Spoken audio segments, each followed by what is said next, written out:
Perhaps the tale we name Genesis was never truly a commencement, but merely the final surviving leaf of a manuscript whose opening volumes had been silently swept away by time's current. When learned minds discuss origins, there emerges a peculiar uncertainty, as though the earth beneath our most weathered monuments holds memories deeper than our own. Forms dissolved by ancient floods. Markings softened by vanished civilizations. Chronicles that appear suspiciously orderly. Before you allow yourself to drift completely into restful slumber, consider pausing briefly to appreciate this journey and join us, but only if these murmured revelations stir within you a desire to linger in contemplation. Should you feel moved, mention the location and moment where these thoughts find you. I remain forever fascinated by these scattered points of consciousness gathering in the darkness. This enduring sensation of something incomplete marks where our gentle unease takes root. It makes no bold proclamations. It simply rests there, unresolved like an exhale suspended too long in shadow. Many speak of civilization's birth as though it marked a distinct boundary, a precise instant when humanity emerged from prehistory's mist into the clarity of structured settlements, written language, and preserved knowledge. Yet the more carefully one attends to archaeology's testimony, the more this tidy progression crumbles. Ancient societies manifest not as saplings gradually developing complexity, but as mature forests whose origins remain mysteriously untraceable. Their languages display grammatical sophistication far exceeding what nascent literate cultures should possess. Their mathematical understanding arrives bearing fundamental concepts suggesting much older scholarly traditions. Their architectural achievements demonstrate precision that whispers of extensive refinement rather than initial experimentation. Sumer earns recognition as civilization's birthplace. However, its most ancient clay records, when scrutinized closely, resemble pages from an already established system. The cuneiform characters function not as clumsy trials, but as tools of administration, celestial observation, and trade. What disturbs researchers most profoundly is not writing's presence, but the mysterious absence of its evolutionary phases. Where rest the experimental marks, the discarded symbols, the developmental fragments one anticipates from society's pioneering literacy? These should carpet the archaeological terrain like abandoned sketches.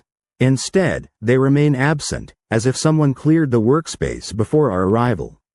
Egypt presents identical puzzles with its early royal period displaying architectural mastery and symbolic frameworks already fully formed. The Indus Valley civilization similarly enters recorded history not with tentative movements but with the assured bearing of urban designers who have executed such plans countless times previously. None of these observations conclusively demonstrate anything individually. They merely suggest a shadowy outline beneath our accepted chronicles. They hint at the prospect, merely the prospect, that what we consider the initial civilizations might actually be inheritors of something more ancient, something interrupted, something whose evidence was diminished by eons or buried beneath catastrophic environmental and geological transformations. When ocean waters swelled during the final glacial period's conclusion, vast continental shelves vanished beneath the waves.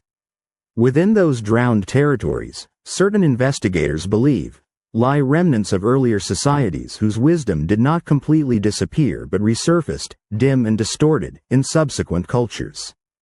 Locations such as the underwater formations near Yonaguni or the disputed ruins close to Dwarka ignite controversies precisely because they stubbornly refuse neat chronological placement. Some Earth scientists maintain their configurations are natural phenomena. Others indicate layering and orientation that suggest intentional construction. The discussion seldom reaches resolution. Yet these enigmatic places keep open the possibility of unchronicled eras. Even continental mysteries endure. Göbekli Tepe, with its colossal T-shaped monuments adorned with creature and symbol carvings, precedes agricultural development in its territory. This fact persistently challenges established beliefs about human advancement sequences. It implies either that elaborate social structures existed earlier than anticipated or that certain populations preserved recollections of practices and ceremonies extending back to periods when the terrain itself differed dramatically. The deliberate burial of Göbekli Tepe adds another dimension to this puzzle. Whether this represented an act of conservation or abandonment remains unknown. But the earth that concealed it also concealed possibilities of civilizations far more ancient than we typically envision. Throughout the globe, mythological traditions echo a design too uniform to dismiss, even approached with scholarly caution. Numerous cultures describe cycles, societies ascending and declining, understanding blooming and withering, humanity acquiring knowledge then losing it again. Plato documented multiple catastrophes, epics when flame or deluge reset existence, leaving survivors to reconstruct without their predecessors' accumulated wisdom. Paleoclimatic research indicates sudden environmental changes capable of compressing populations into survival bottlenecks. Genetic investigations reveal moments when human diversity plummeted dramatically, as though forces drove entire communities into collapse before expansion renewed. None of these discoveries directly confirm unknown civilizations' existence. Yet they establish conditions where such concepts cannot be readily rejected. They encourage thoughtful re-examination of what origins truly signify. Perhaps the most delicate indication lies not in monuments or legends, but in absence itself. The absence of developmental models, the absence of experimentation and refinement, the absence of the lengthy meandering progression we expect innovation to follow. Instead, civilization's opening chapters resemble finished compositions, as if transcribed from far older manuscripts. Academics studying these phenomena rarely speak boldly about such impressions. They typically express them carefully, couched in technical language. But between their statements, if one attends closely, often exists the gentle implication that we examine remnants of a narrative that survived disruption. Disruption so complete that only concluding pages remained readable. If humanity truly represents a seventh civilization, the preceding six need not have mirrored our modern existence. They might have been smaller, regional, susceptible to climatic instability or geological catastrophe. Their knowledge could have been practical, ceremonial, or mystical rather than technologically sophisticated. What signifies is not their form, but their erasure and the faint traces of continuity that seem to shimmer where they should not exist. These traces, these scattered particles caught in our orderly historical frameworks, suggest an older heritage, a memory extended across millennia, surviving in symbols, astronomical principles, and architectural instincts. Still, nothing reaches certainty. The past maintains its portals partially open, partially sealed. It provides glimpses, never assurance. Yet sometimes when observing ruins whose creators appear overly skilled, overly prepared, one senses the resonance of something missing, like a distant melody whose opening notes have been severed. This subtle absence coalesces into one enduring question. If our civilization is not the first, then where rest the remains of those before? Do they lie buried beneath forgotten coastlines, scattered in caverns, dissolved in sediment? Or were they erased through methods we have not yet learned to perceive? Somewhere beneath layers of soil and stillness waits evidence that refuses to disappear. A stone displaced from its proper time, a symbol appearing centuries prematurely, a memory disguised as folklore. It rests quietly, questioning whether we truly comprehend the foundation upon which we stand. Perhaps toward that solitary, persistent anomaly our next step must venture. A moment lingers after the preceding evening's final inquiry when consciousness attempts to accept simple explanations, yet repeatedly returns to the peculiarity that defied containment. That isolated anomaly, which waited silently beneath soil and stillness, begins expanding under scrutiny, as though it had held its breath through centuries. It represents no dramatic revelation, nothing that attracts public attention. It is merely stone positioned where reason insists it cannot belong, yet there it stands, declining to conform to its assigned timeline. Certain objects behave thus. They refuse to follow imposed narratives. Perhaps this explains why archaeologists, even the most skeptical, occasionally speak in measured tones when describing such discoveries. They avoid suggesting impossibilities. They prefer caution, methodical evidence examination, adherence to established procedures. But sometimes in their papers' quiet margins, one detects faint hesitation, recognition that particular objects feel older than surrounding strata, or that fragment craftsmanship does not match their culture's supposed developmental phase. These hesitations, considered individually, signify nothing. But when they emerge across continents, across epochs, they form strange discordant harmonies. One such hesitation arises from Göbekli Tepe, though its pillars have received sufficient discussion to seem familiar. Less frequently examined is these stones' context, their shaping methods, the spatial intelligence required for their arrangement, and symbolic motifs carved upon their surfaces. These designs do not suggest gradual experimentation by societies just beginning to conceptualize ceremonial space. Instead, they feel like traditional continuations whose earlier chapters did not survive. Even scholars rejecting sensational interpretations acknowledge that something about Göbekli Tepe resists simplicity. The sophistication appears suddenly without scattered precedents, as though transported from invisible lineages.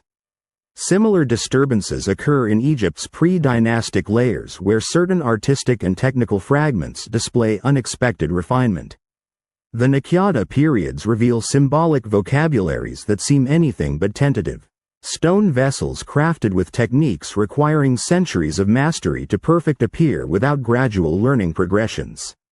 Academic consensus provides explanations, but these explanations' boundaries blur when confronting the sheer skill embedded within artifacts. They do not feel like civilization's first steps while learning its craft.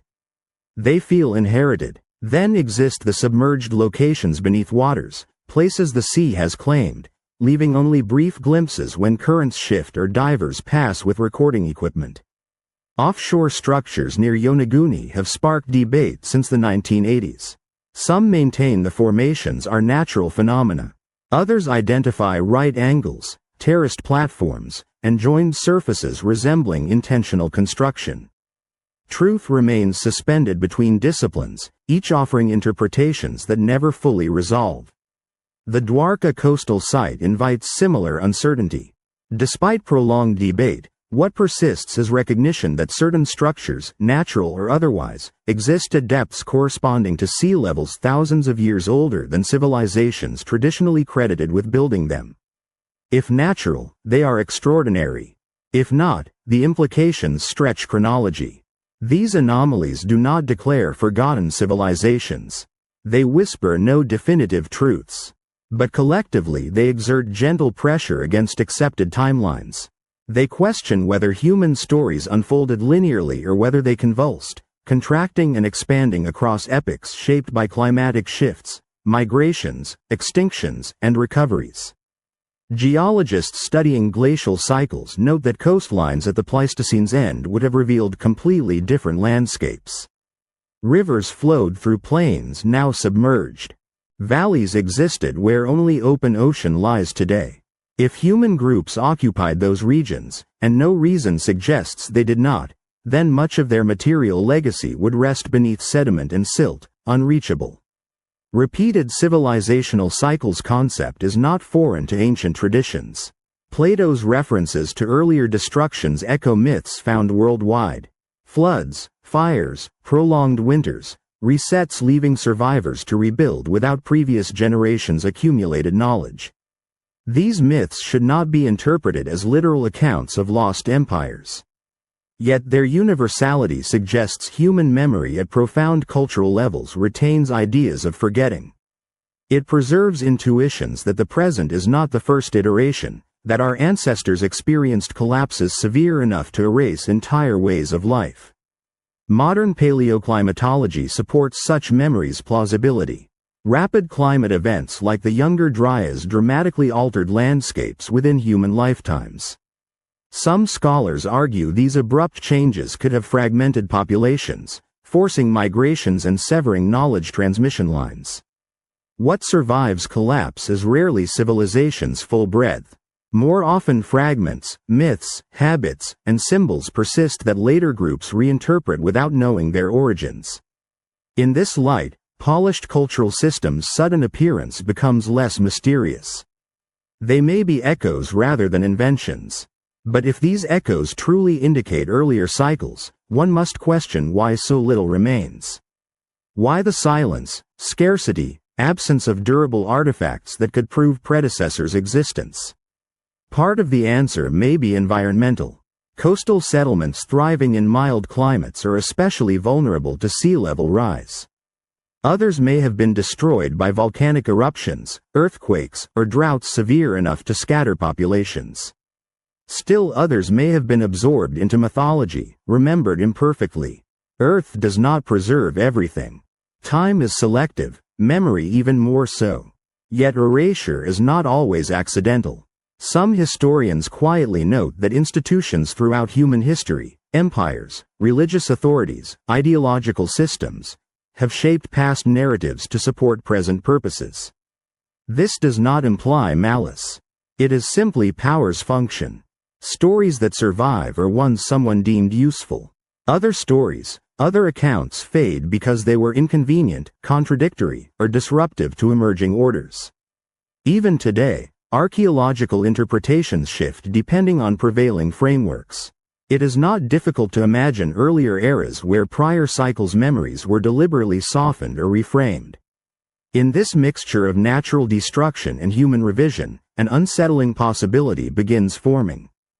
Perhaps previous civilizations' remains are not absent because they never existed, but because they were obscured by water, soil, catastrophe, or choice. If this is true, even partially, then anomalies scattered worldwide are not random curiosities, but final flickers of continuity we no longer recognize. They remind us that the ground beneath is layered with stories, most unread. As night deepens, one might envision those unread stories as embers beneath ash, glowing faintly, awaiting someone patient enough to notice them. They do not illuminate the past clearly. They only cast dim, uncertain light. But even that faint glow suffices to raise the question that will not rest. If these fragments belong to earlier cycles, then what event, what force, what transition drew curtains between their world and ours? In that dimness, the next mystery's shape begins emerging, asking to be followed deeper. There exists a particular stillness that descends upon certain discoveries, not because they lack significance, but because they resist easy categorization. After the lingering uncertainties of the submerged sites and ancient anomalies, the silence surrounding another pattern feels even more intentional, as though it has been waiting in the shadows, patient and unassuming. It begins not with a ruin or an artifact, but with a whispered phenomenon, a break in the natural flow of human recollection. When scholars trace the evolution of primitive markings, written forms, and belief systems across diverse territories, they anticipate variation. What they discover instead is an eerie harmony. Strands of common foundation interlaced through societies divided by vast landmasses and eras. These harmonies do not proclaim themselves boldly, they murmur softly. The most ancient markings carved into rock or ivory frequently display certain repeating themes. Curves that wind inward, crossing pathways, rings within rings, stylized creatures bearing amplified characteristics. Such forms manifest in Ice Age caverns throughout Europe, in archaic locations of the Middle East, in pre-contact American customs, and in early island peoples' traditions. Each territory renders them distinctively, yet something within their design feels transmitted rather than conceived anew. Certain researchers credit this to common mental processes, the human consciousness reaching naturally toward comparable designs. Others perceive a profound echo, as though these markings were remnants of an elder understanding carried through wanderings or remembrances too old to trace. Among the most fascinating harmonies rests in the positioning of holy edifices. Throughout societies, from the standing stones of Atlantic Europe to the first shrines of ancient river valleys, from the stepped monuments of Central America to the ritual centers high in mountain ranges, appears a persistent alignment toward seasonal extremes, balance points, or chosen celestial bodies. The existence of sky watching does not provoke wonder. Humanity has forever observed the heavens. What stirs questions is the exactness, the uniformity, the gentle determination to weave cosmic patterns into constructions that should not, by reasonable assumptions, have inherited any shared wisdom. Numerous experts interpret this through independent development. Still, the remarkable accuracy of these orientations implies a system of understanding already matured before its earliest manifestations. When one examines closely the stones of ancient observatories like those arrangements in the Sahara, existing before elaborate societies in that territory, the mystery intensifies. The positioning of great stones seems to record not merely fundamental solar rhythms, but possibly the ascending locations of particular stars during an epoch when the desert's character was entirely transformed. The people who raised these alignments were not expected to hold refined celestial traditions. Yet the stones remain unmoved by contemporary assumptions, quietly bearing their encrypted messages skyward. In mountain highlands, the ancient settlement of elevated plains presents its own gentle disturbance. Certain constructions display an architectural exactness challenging to reconcile with the presumed technical abilities of that period. The orientations of massive complexes have long attracted study for possible celestial meaning. Though readings differ, what stays undisputed is the intentional, methodical character of these buildings. They suggest an inheritance of structural knowledge that did not suddenly appear, but developed elsewhere, long before expressing itself on high plateaus. Whether this inheritance was regional or transmitted remains the question threading through every examination. Meanwhile, in arid Middle Eastern expanses, the mysterious wheel-shaped stone patterns visible from heights, recognized as desert formations and ground drawings, contribute another dimension to the unease. Their designs reflect a comprehension of terrain movement and positioning that indicates extended planning. Some investigators believe they served functional roles such as hunting systems or boundary markers. Others perceive symbolic aspects, yet the most intriguing element is their scope. They extend across enormous territories, repeating forms that mirror designs discovered thousands of distances away. If mere chance, it represents a remarkable one. Then emerges the matter of legend. Not the tales themselves, but the peculiar balance across mythological structures.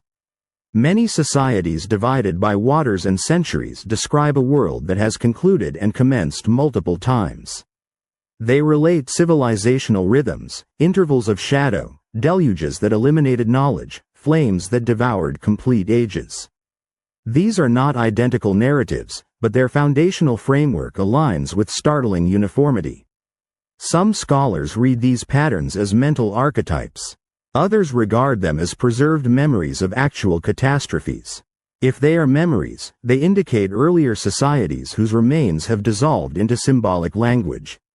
When language investigators study the world's most ancient linguistic families, they occasionally encounter unexpected connections, roots that behave like distant relatives, echoes of grammatical frameworks that should have no cause to resemble each other.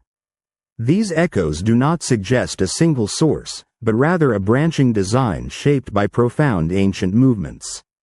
This indicates that human populations transported not only their implements, but their symbolic structures across continents, embedding fragments of shared understanding into remote cultures. Such spreading could only have happened during periods when populations were small enough to transmit memory directly yet large enough to reconstruct after disruptions. The contradiction deepens. Small dispersed groups maintaining sophisticated conceptual systems suggests they were inheriting, not creating. Yet the most curious aspect of all lies not in stones, symbols or stories, but in the spaces between them. It is the rhythm of interruption. Moments when complexity surfaces, vanishes and resurfaces in new forms. Techniques such as stone boring, metal working, monumental construction, and distant seafaring often emerge suddenly, flourish, then disappear, only to return in far regions centuries afterward. This strange pulse suggests not a straight ascent but a circular pattern, as if societies rise, collapse, and leave behind only the faintest traces for their followers. A fragment of method here, a pattern of stars there, a myth whose origins remain unspoken. The risk lies in reading meaning. It is simple to overextend, to imagine connections where none exist. But it is equally simple to dismiss patterns merely because they disturb us. Somewhere between certainty and wondering exists a quiet territory of possibilities. The space where the concept of multiple forgotten cycles does not oppose evidence but emerges naturally from its peculiar form. Perhaps humanity has reconstructed itself more than once. Perhaps what we call the earliest societies are merely the first ones fortunate enough to leave traces in landscapes that endured. If so, the symbols, orientations, linguistic echoes, and architectural anomalies may be the scattered pages of an older intellectual tradition, blurred but not erased. A tradition that survived catastrophe not as buildings or artifacts, but as fragments of understanding, passed through generations until they resurfaced when the world stabilized enough for memory to take form again. Still, a question lingers unresolved, folding itself quietly into the night. If these convergences point toward an inheritance from forgotten ages, then where is the threshold? The single undeniable connection that unites them. Is it buried beneath rising waters, hidden in a cavern untouched for millennia, or encoded in a myth we have not yet learned to decipher? And if such a threshold exists, what will we discover when we cross it? There is a moment after considering the quiet convergences of symbols and orientations when a deeper unease settles in, a sense that the patterns themselves are only surface ripples of something buried far below. Symbols can journey through memory. Architectural techniques can migrate through wandering groups. Stories can echo across continents. But there is one realm of evidence that seems less willing to bend to coincidence: the geological record. Unlike myth or architecture, stone does not imitate, and sediment cannot borrow its form from distant lands.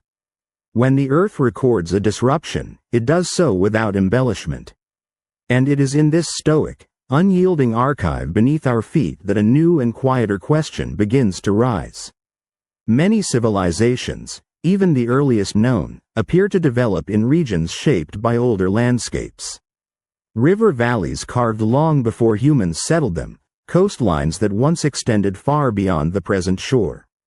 When geologists examine these landscapes, they find signs of abrupt transitions, massive flood deposits, layers of ash from eruptions powerful enough to alter climate, traces of sudden cooling or warming preserved in polar ice. These transitions are not gentle. They cut through the timeline like knives. And within these cuts lie intervals in which entire ways of life could have vanished without leaving more than faint traces for archaeologists to find millennia later. One example that often draws quiet attention is the abrupt shift at the end of a particular cold period. An interval of dramatic cooling followed by rapid warming. The environmental changes were so sudden that some regions experienced transformations within a few human generations. Glaciers retreated, sea levels rose, coastlines drowned. The people living during that time would have witnessed rivers breaking their banks, fertile valleys turning to marsh, plains becoming seabeds. They might have fled inland or uphill, carrying what knowledge they could. But whatever settlements they left behind would now lie beneath layers of silt or tens of meters of water. Archaeology cannot easily reach those worlds. In several submerged continental shelves, researchers have found remnants of ancient forests, stone tools, hearths preserved in mud, hints that people lived in landscapes now underwater. These finds are not evidence of advanced civilizations, yet they suggest that the human story is far older and more geographically complex than once believed. And if simple groups lived along ancient coastlines, why not more developed ones in other regions? The absence of preserved cities beneath the waves is not proof of their non-existence. It is merely a reminder that sea level rise can erase entire chapters. But the geological record holds something else as well: signs of catastrophic events whose magnitude would have shaken the foundations of any civilization unlucky enough to face them. Massive volcanic eruptions left global ash layers and may have caused population bottlenecks. Though humanity survived, such events could have fractured cultural continuity so thoroughly that whatever knowledge existed beforehand dissolved into myth. Later generations might have rebuilt without any awareness of what came before, inheriting only fragments encoded in stories or symbols whose original context had long since vanished. Even in more recent prehistory, sudden changes appear. Around certain periods, many regions experienced widespread environmental events that contributed to the collapse of early empires and kingdoms. Climate alone did not erase these societies, but it weakened them, scattering populations and disrupting systems of record-keeping. If such disruptions occurred repeatedly over tens of thousands of years, the cumulative effect could easily obscure earlier cycles. A civilization need not be globally connected to be vulnerable. A regional collapse could erase its architectural and cultural memory if few of its structures were built to endure. Yet the mystery deepens when geology and mythology intersect. Many flood myths describe not gradual rises in sea levels but sudden inundations, surges of water that swallowed settlements overnight. These narratives appear in ancient texts from river valleys, island oral traditions, the lore of indigenous peoples, and the legends of coastal regions. It is tempting to dismiss these stories as symbolic, but geological evidence from various regions reveals that sudden sea level jumps, storm surges, or glacial lake outbursts could indeed have caused catastrophic flooding. Perhaps the myths are not perfect recollections, but cultural memories of real disruptions that fractured earlier societies. In this light, the notion of multiple civilizational cycles becomes less speculative and more an echo of the Earth's own rhythms. If people rebuilt repeatedly after disasters, their earliest attempts might have been modest, leaving little behind. Only a few cycles might have produced elaborate architecture or symbols durable enough to survive erosion. And even those remnants could be scattered across regions now altered beyond recognition. This brings us to a different kind of evidence, one that seems almost out of place in scientific discussions, yet persists with a stubborn presence. Certain regions of the world contain megalithic structures whose size and precision challenge assumptions about early human capabilities. Large stones weighing tens or hundreds of tons appear in sites across continents. Many of these structures align astronomically, require advanced quarrying techniques, or display jointing so precise that a blade cannot fit between the stones. Scholars offer explanations. Coordinated labor, simple tools used cleverly, long periods of experimentation, and perhaps these explanations are sufficient. But the question that arises quietly in the background is why some societies would begin their monumental traditions with such enormous, technically demanding structures only to later shift to simpler designs. It is as if the knowledge used to build these early structures did not evolve slowly, but arrived already hardened, carrying the inertia of an earlier lineage. Later generations, lacking the full understanding of how or why such methods worked, may have replicated them imperfectly before abandoning them altogether. The stones remain, but the continuity behind them is fractured. None of this proves the existence of a lost civilization. It simply expands the horizon of possibility. It shows that natural forces combined with the fragility of human culture can erase complexity far more thoroughly than we often imagine. And it suggests that the remnants we find, isolated stones, scattered myths, converging symbols, might belong to stories older than we realize. Geology, with its long memory, does not tell us who built anything. It cannot identify the hands that shaped stone or the minds that mapped the stars. But it records the moments when entire worlds trembled, when coastlines shifted, when rivers overturned settlements.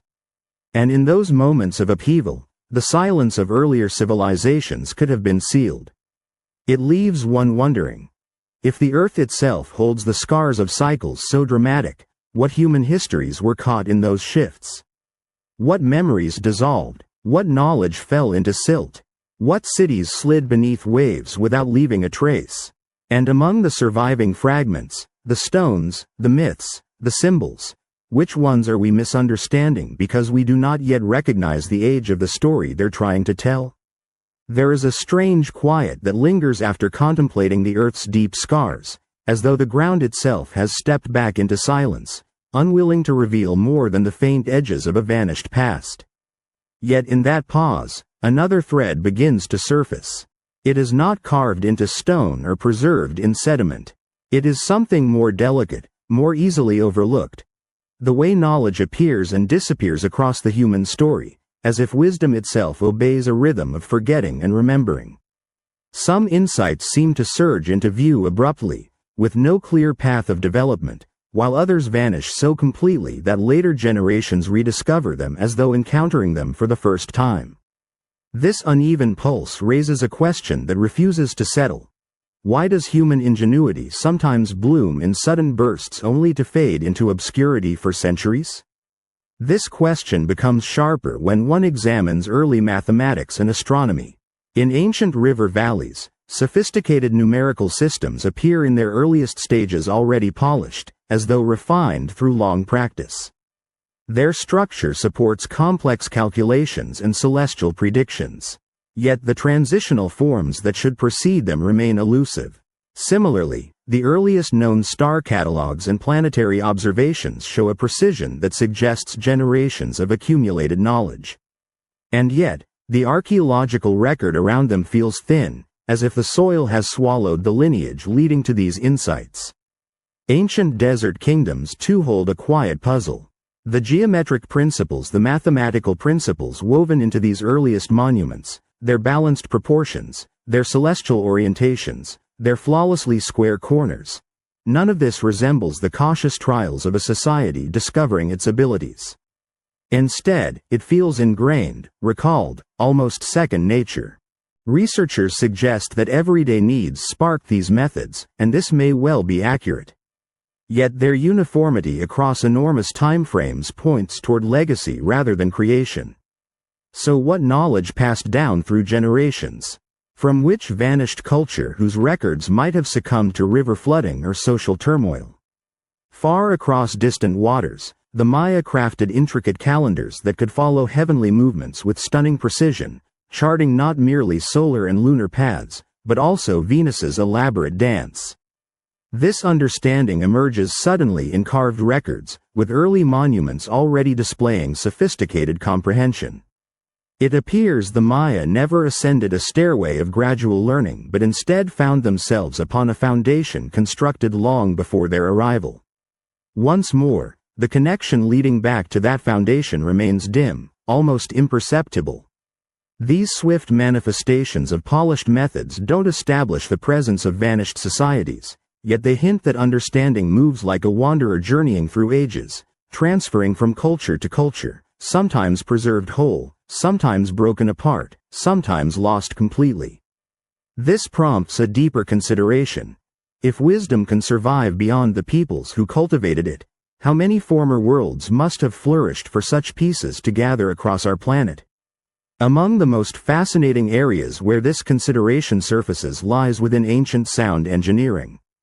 Particular buildings, chambers inside pyramids, circular stone arrangements, subterranean temples, display harmonic qualities that seem planned rather than coincidental. The hypogeum of Hal Saflieni in Malta, hollowed out millennia ago, holds a room calibrated to enhance sound around 110 Hz.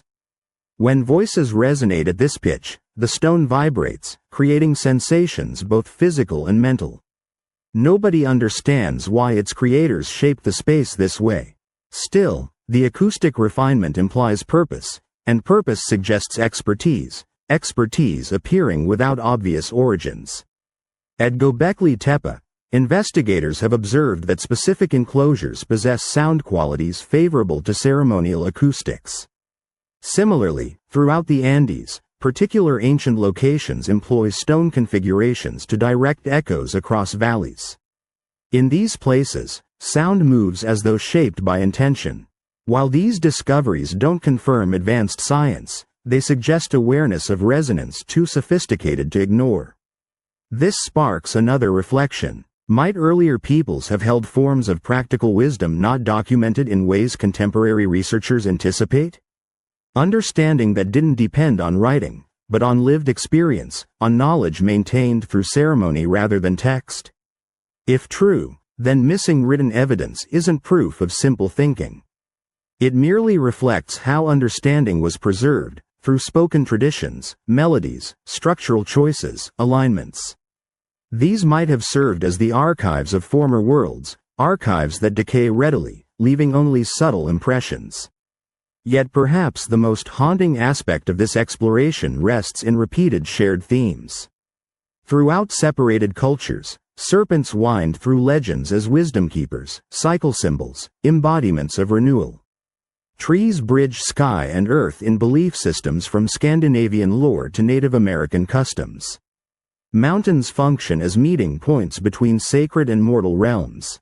What makes these connections intriguing isn't their existence. Common symbols appear everywhere, but their underlying similarities. It's as though peoples divided by vast oceans retained pieces of mutual intellectual ancestry, transforming them into local languages while preserving their essential structures. Some researchers contend these patterns arise from universal human thinking.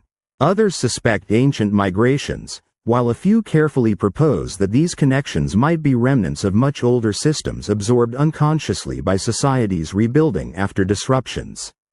If complete cultural landscapes were erased by natural disasters, the memories surviving in mythology might be our only hints that earlier ways of comprehending existence once flourished. Alongside these whispers of continuity, archaeological evidence speaks of constant loss. Skills are developed, abandoned, rediscovered. Metalworking appears in one area, spreads, fades, then resurfaces elsewhere with no clear transmission line. Ancient sea travel reaches peaks during periods when standard accounts claim people lacked necessary capabilities.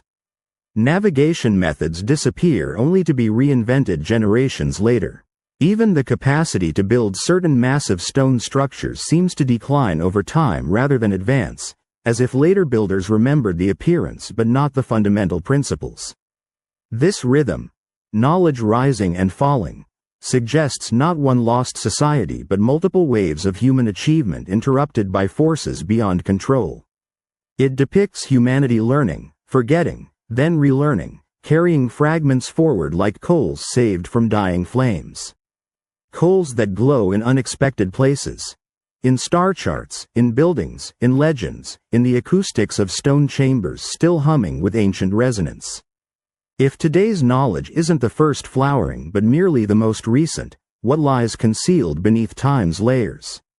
What forgotten insights once guided human lives before being swept away by floods, droughts, or centuries' slow grinding? The darkness seems to draw closer at this question, as though awaiting an answer not yet discovered. Perhaps these patterns point toward deeper inheritance, older than any surviving monument, carried not in stone but in human thought's quiet architecture. If such inheritance exists, faint yet enduring, what vanished world first created it? Could a civilization dissolved into memory have left traces so subtle they survive only as rhythms within our knowledge, patterns we follow without understanding why? Or does the real mystery lie not in fragments we discover but in the vast silence between them? Silence where entire eras might rest hidden, waiting for someone to notice their absence.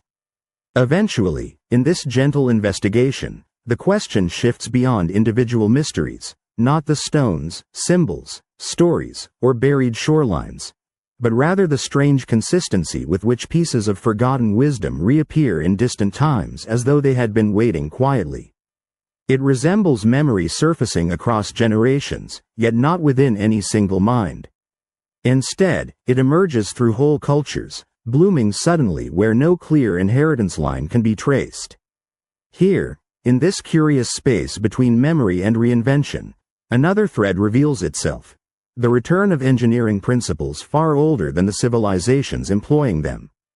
One enduring puzzle involves precise stonework found in locations as remote as Peru, Japan, Lebanon, and Mediterranean islands. Sacsayhuaman's polygonal walls, with interlocking blocks fitted so exactly that even earthquakes cannot loosen them, demonstrate methods appearing again in Sicily's fortifications, Italy's Alatri terraces, and Japan's ancient Osca walls. These structures vary in size and function yet share distinctive geometry, irregularly shaped stones locked together with remarkable precision, often without mortar. Scholars credit these similarities to parallel engineering, separate cultures responding to seismic conditions with similar solutions, and this may be accurate. Yet the technique appears fully developed wherever discovered, leaving no obvious experimentation trail. In many regions, later civilizations abandoned this method entirely, returning to simpler masonry despite possessing greater technological resources. This raises a quiet question rarely comfortable in academic discussion. Why would societies abandon techniques capable of withstanding centuries of earthquakes? Was it too labor-intensive, or did the knowledge simply fade? Equally puzzling are finely drilled stone cores found in Egypt, whose spiral markings suggest precision difficult to reconcile with copper tools alone. Debates surrounding these artifacts often polarize, yet the artifacts remain silent, offering no explanation for their shaping methods. What matters for this gentle inquiry isn't the explanation but the pattern. Sophisticated techniques appear early, peak quickly, then disappear only to be rediscovered much later through completely different historical paths. Similar rhythms appear in early metalworking. The ability to smelt copper, bronze, then iron unfolds unevenly across regions, sometimes emerging independently, sometimes fading abruptly before reappearing elsewhere. The first worked gold artifacts from Varna, Bulgaria show craftsmanship astonishing for their age, yet no clear developmental arc leads to them. It's as if metallurgical knowledge arrived in sudden flashes, like sparks struck from ancient embers buried deep within human memory. These sparks aren't limited to physical tools. They appear in water management architecture as well. Persia's ancient qanat systems, transporting water underground across vast distances, emerge with sophistication implying long refinement. Indus Valley hydraulic engineering reveals similar maturity, drainage systems, standardized bricks, grid-planned cities. Yet these systems' lineage remains faint. When these techniques disappear, they do so not gradually but decisively, as though entire knowledge frameworks had been severed. Through all this runs another even more elusive current, the ancient obsession with orientation. Not merely aligning structures to celestial events, but orienting entire cities, road networks, and ceremonial complexes. In the Americas, Teotihuacan's plazas align to celestial bodies with striking consistency. In Southeast Asia, Angkor's orientation weaves astronomical and hydrological knowledge into vast symbolic landscapes. In China, ancient city planning reflects cosmological principles encoded in the I Ching. These systems don't appear as tentative beginnings. They emerge fully articulated, suggesting inheritance rather than spontaneous invention. Stepping back far enough, a pattern emerges, not of one lost civilization, but of recurring cycles where certain knowledge frameworks rise, burn brightly, and fade. They leave faint traces in stone, in myth, in abandoned foundations' geometry. These frameworks' echoes seem to outlive the cultures carrying them. This raises an unsettling question. Could humanity's intellectual inheritance be far older than the civilizations we currently anchor our history to? Could we be standing on accumulated memory from countless forgotten experiments, each disrupted by catastrophe, each leaving only fragments behind? Such possibility gains quiet weight when examining agriculture's sudden emergence. Plant domestication doesn't appear gradually with endless intermediate stages. Instead, in multiple regions, the Fertile Crescent, China, Mesoamerica, agriculture emerges rapidly. Wild species become domesticated in patterns suggesting deliberate selection. Some researchers argue that climate stability after the last ice age allowed these developments. Others observe that genetic changes in domesticated plants imply long-term cultivation processes whose earlier stages are simply missing. Even more enigmatic is early navigation's appearance.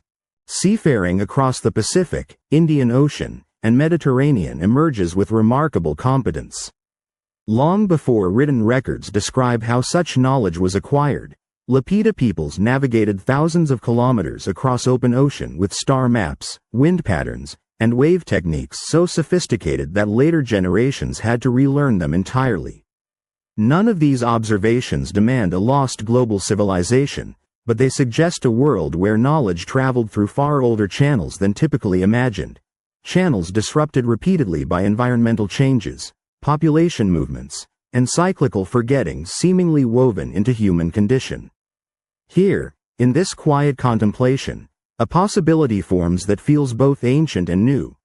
Perhaps humanity itself is the archive of earlier worlds. Not our monuments or inscriptions, but our cognitive patterns, our intuitive grasp of geometry, our impulse to orient ourselves within the sky.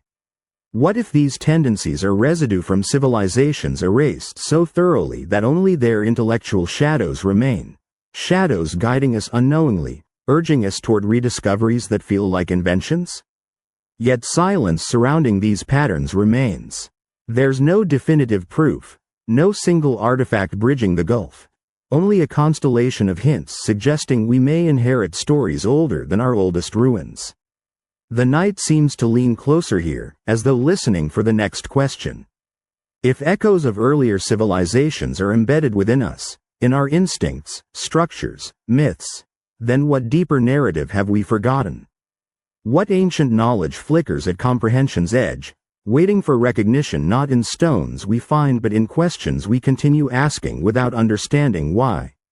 There comes a peculiar moment after tracing recurring pulses of lost engineering and forgotten knowledge when attention shifts from visible traces to invisible frameworks that might have shaped them. Stones weather, coastlines drown, myths distort. But something even more fragile and revealing than any artifact exists: the way ancient cultures described reality's structure itself. These descriptions, spread across continents and separated by millennia, share odd and persistent resonance, as though they were fragments of an older philosophical architecture whose original form has vanished. This architecture doesn't appear in written treatises or carved diagrams. It emerges instead as a thought pattern, a quiet symmetry in how early societies sought to understand the world. One of the most intriguing resonances lies in ancient fascination with cycles. Civilizations across the Middle East, Asia, the Americas, and Oceania believed human history progressed not linearly but in repeating ages. These ages varied in number and character, but the underlying idea remained. The world was built, destroyed, rebuilt, and destroyed again. Greeks described successive human ages: golden, silver, bronze, heroic, iron. Hindu cosmology conceived of yugas, vast cycles where knowledge diminished and restored. Mesoamerican traditions spoke of suns that rose and fell, each marking different epochs. Even in Norse myth, the cosmos renews itself after great conflagration, like forests regrowing after fire. Modern scholars often treat these cycles as symbolic metaphors rather than literal records. Perhaps they are. Yet striking parallels among such distant cultures hint at something deeper, not identical events, but shared intuition that memory remains vulnerable, that societies might ascend and descend according to rhythms beyond individual control. These philosophical contemplations extend further still. Numerous ancient traditions, from Babylonian stargazers to Maya temporal calculations to Plato's cosmic cycles, portrayed time not simply as recurring eras but as perpetual interplay between harmony and chaos. Early philosophers seemed to grasp that wisdom gathered, scattered, then regathered through processes greater than any single culture. This understanding feels haunting when considered alongside archaeological and geological records of sudden breakdowns and rediscoveries. Legend, scholarship, and terrain appear to align. Within these ancient belief systems lies another persistent theme: the conviction that existence was once whole and humanity subsequently divided across languages, customs, and beliefs. Countless traditions describe earlier epochs when people shared common speech or unified cosmic comprehension. Babel's Tower represents just one instance. Pacific Island lore tells of times when communities lost shared communication following great upheaval. Across Africa, spoken histories describe forebears who once conversed without misunderstanding. Throughout East Asia, Legends reference original unity shattered by events that destroyed collective wisdom. These accounts need not be taken literally to carry significance. They might preserve cultural recollections of periods before wanderings, before geographic separation, before isolation created distinct customs. Yet one cannot dismiss the chance that they also suggest something deeper: the disappearance of intellectual coherence, a conceptual system once broadly shared and later fragmented so completely that only pieces survive within legends. Should such a system have existed, it would not have endured through buildings or objects, but within thought patterns that shaped early cosmologies. These patterns demonstrate remarkable uniformity. The cosmic division into three domains, beneath, middle, above, emerges in ancient Egypt, Norse belief, Indian worldviews, Siberian spiritual practices, and throughout indigenous American cultures. Symbolic purposes vary, yet the architecture remains nearly uniform. Humanity appears to have inherited shared metaphorical language, too deeply embedded to have been separately conceived so frequently. Even more remarkable is humanity's global preoccupation with axes, cosmic trees, supporting pillars, celestial ladders, creation mountains. These images represent connections between domains, points where wisdom flows between worlds. Cultures divided by vast waters envisioned comparable structures. Coincidence, or remnants of perspectives so ancient their sources have vanished? Language itself carries subtle traces of convergence. Linguists examining proto-languages frequently discover grammatical structures and symbolic relationships that predate known civilizations. Some suggest migrations preceding agricultural development. Occasionally, researchers find patterns that resist standard migration explanations, structures that seem inherited from deeper, more unified cognitive origins. The human mind appears to retain faint blueprints of how existence was once described, long before writing emerged. This blueprint encompasses more than cosmology, extending into numerical symbolism.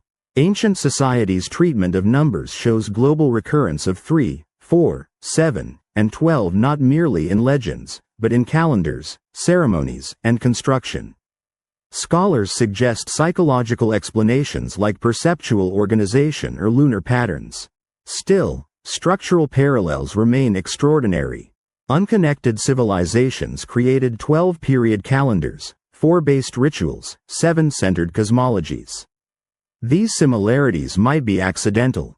They could equally reflect ancient intellectual legacy dispersed across millennia. If such legacy existed, it would offer subtle resolution to questions hovering over earlier portions of this exploration. Why do certain concepts appear fully developed across distant cultures? The inheritance might be conceptual rather than technological, not tools or monuments, but understanding frameworks that persisted through oral transmission after earlier societies fell silent. This possibility raises deeper, more unsettling questions. If conceptual frameworks survive collapse, why do they fragment so completely afterward? Why do later civilizations recall only pieces? Cycles without sources, symbols without explanations, calendars whose meanings vanished. Perhaps these frameworks traveled as whispers through populations reshaped by catastrophe. Perhaps they became encoded in ritual, preserved without comprehension. A third possibility, more uncomfortable: later societies deliberately simplified or reinterpreted earlier knowledge to accommodate new political or religious structures, leaving only shadows of once coherent worldviews. Faint evidence suggests such reinterpretations occurred. Early leaders often claimed to restore ancient truths rather than create new ones. Priestly hierarchies codified cosmologies, selecting which ideas to maintain and which to abandon. Empires rewrote legends to reinforce authority. Thus, intellectual lineages may have been pruned rather than lost, shaped into forms concealing true origins. If accurate, then fragments we observe today, cyclical myths, cosmic trees, sacred numbers, tripartite cosmologies, may not be random survivals but remnants of deliberately transformed frameworks. Frameworks whose coherence was broken, perhaps preventing them from overshadowing emerging social orders.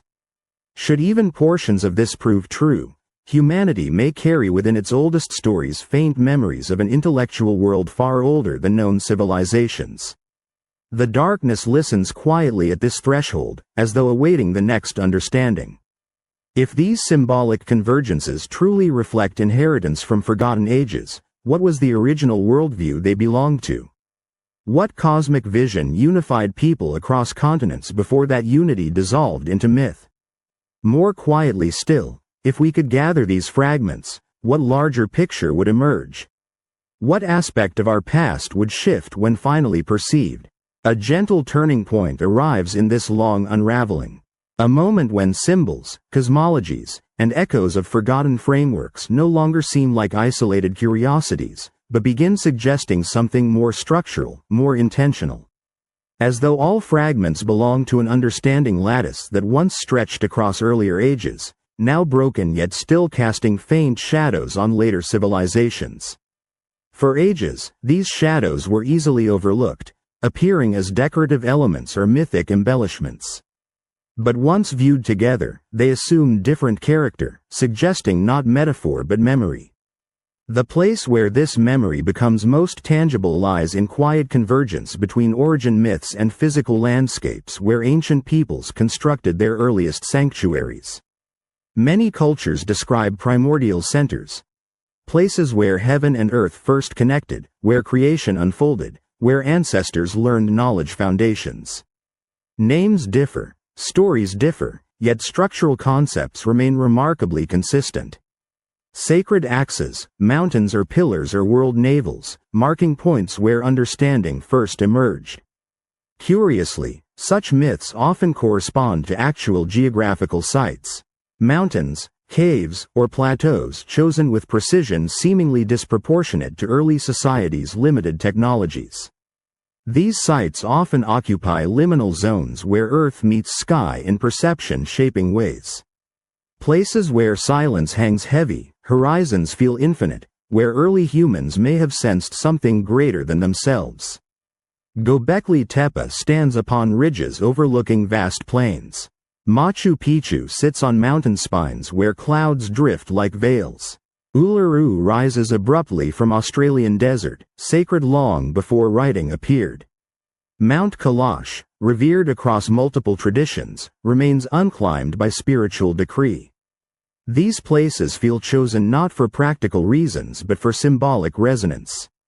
Yet recurrence of such sacred geography across continents suggests older selection frameworks, not random, perhaps inherited.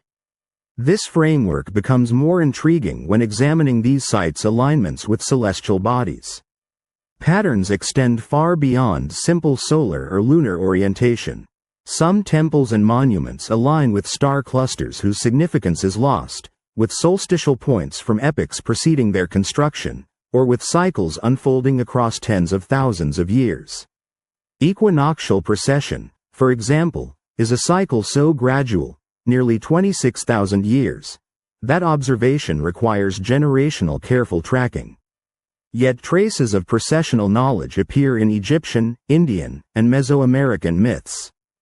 How civilizations separated by oceans and time arrived at similar cosmological insights remains rarely addressed directly. Perhaps because implications challenge the notion that human understanding evolved in neat, isolated steps. If this convergence reflects shared inheritance, how old must that inheritance be? Old enough for precessional cycles to be recognized? Old enough for symbolic geographies to map themselves onto landscapes across continents? Old enough for wandering groups to carry fragments of earlier worldviews into new environments, shaping sacred spaces according to principles they could not fully articulate? Physical evidence of this inheritance may lie not in monumental architecture alone but in something far subtler. Orientations of ancient pathways, distribution of early settlements, clustering of ritual sites along invisible lines. In some regions, researchers have noticed alignments linking shrines across vast distances, forming networks whose purposes remain obscure. Whether these alignments reflect trade routes, pilgrimage paths, or symbolic geometries, their coherence suggests planning beyond immediate utility. In the Andes, sec lines radiating from Cusco connect hundreds of sacred sites into vast conceptual maps. In Britain, lay theories, though often speculative, hint at possibilities that ancient peoples arranged monuments along routes tied to celestial events. In Australia, song lines encode navigational information in mythic narratives, mapping landscape through sound rather than stone. These systems differ dramatically, yet share core principles. The world is not simply inhabited but inscribed. When viewed through this lens, persistence of similar geometric and spatial concepts across disconnected cultures becomes less mysterious.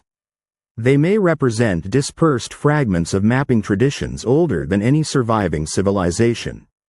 Traditions that link earth and sky through shared patterns woven into stories and rituals preserved not by libraries but by memory carried across generations. Yet deeper questions rise quietly beneath these patterns. Why do so many sacred places feel as though they were marking something already present, something ancient, something observed rather than invented? Many myths speak of knowledge given rather than discovered.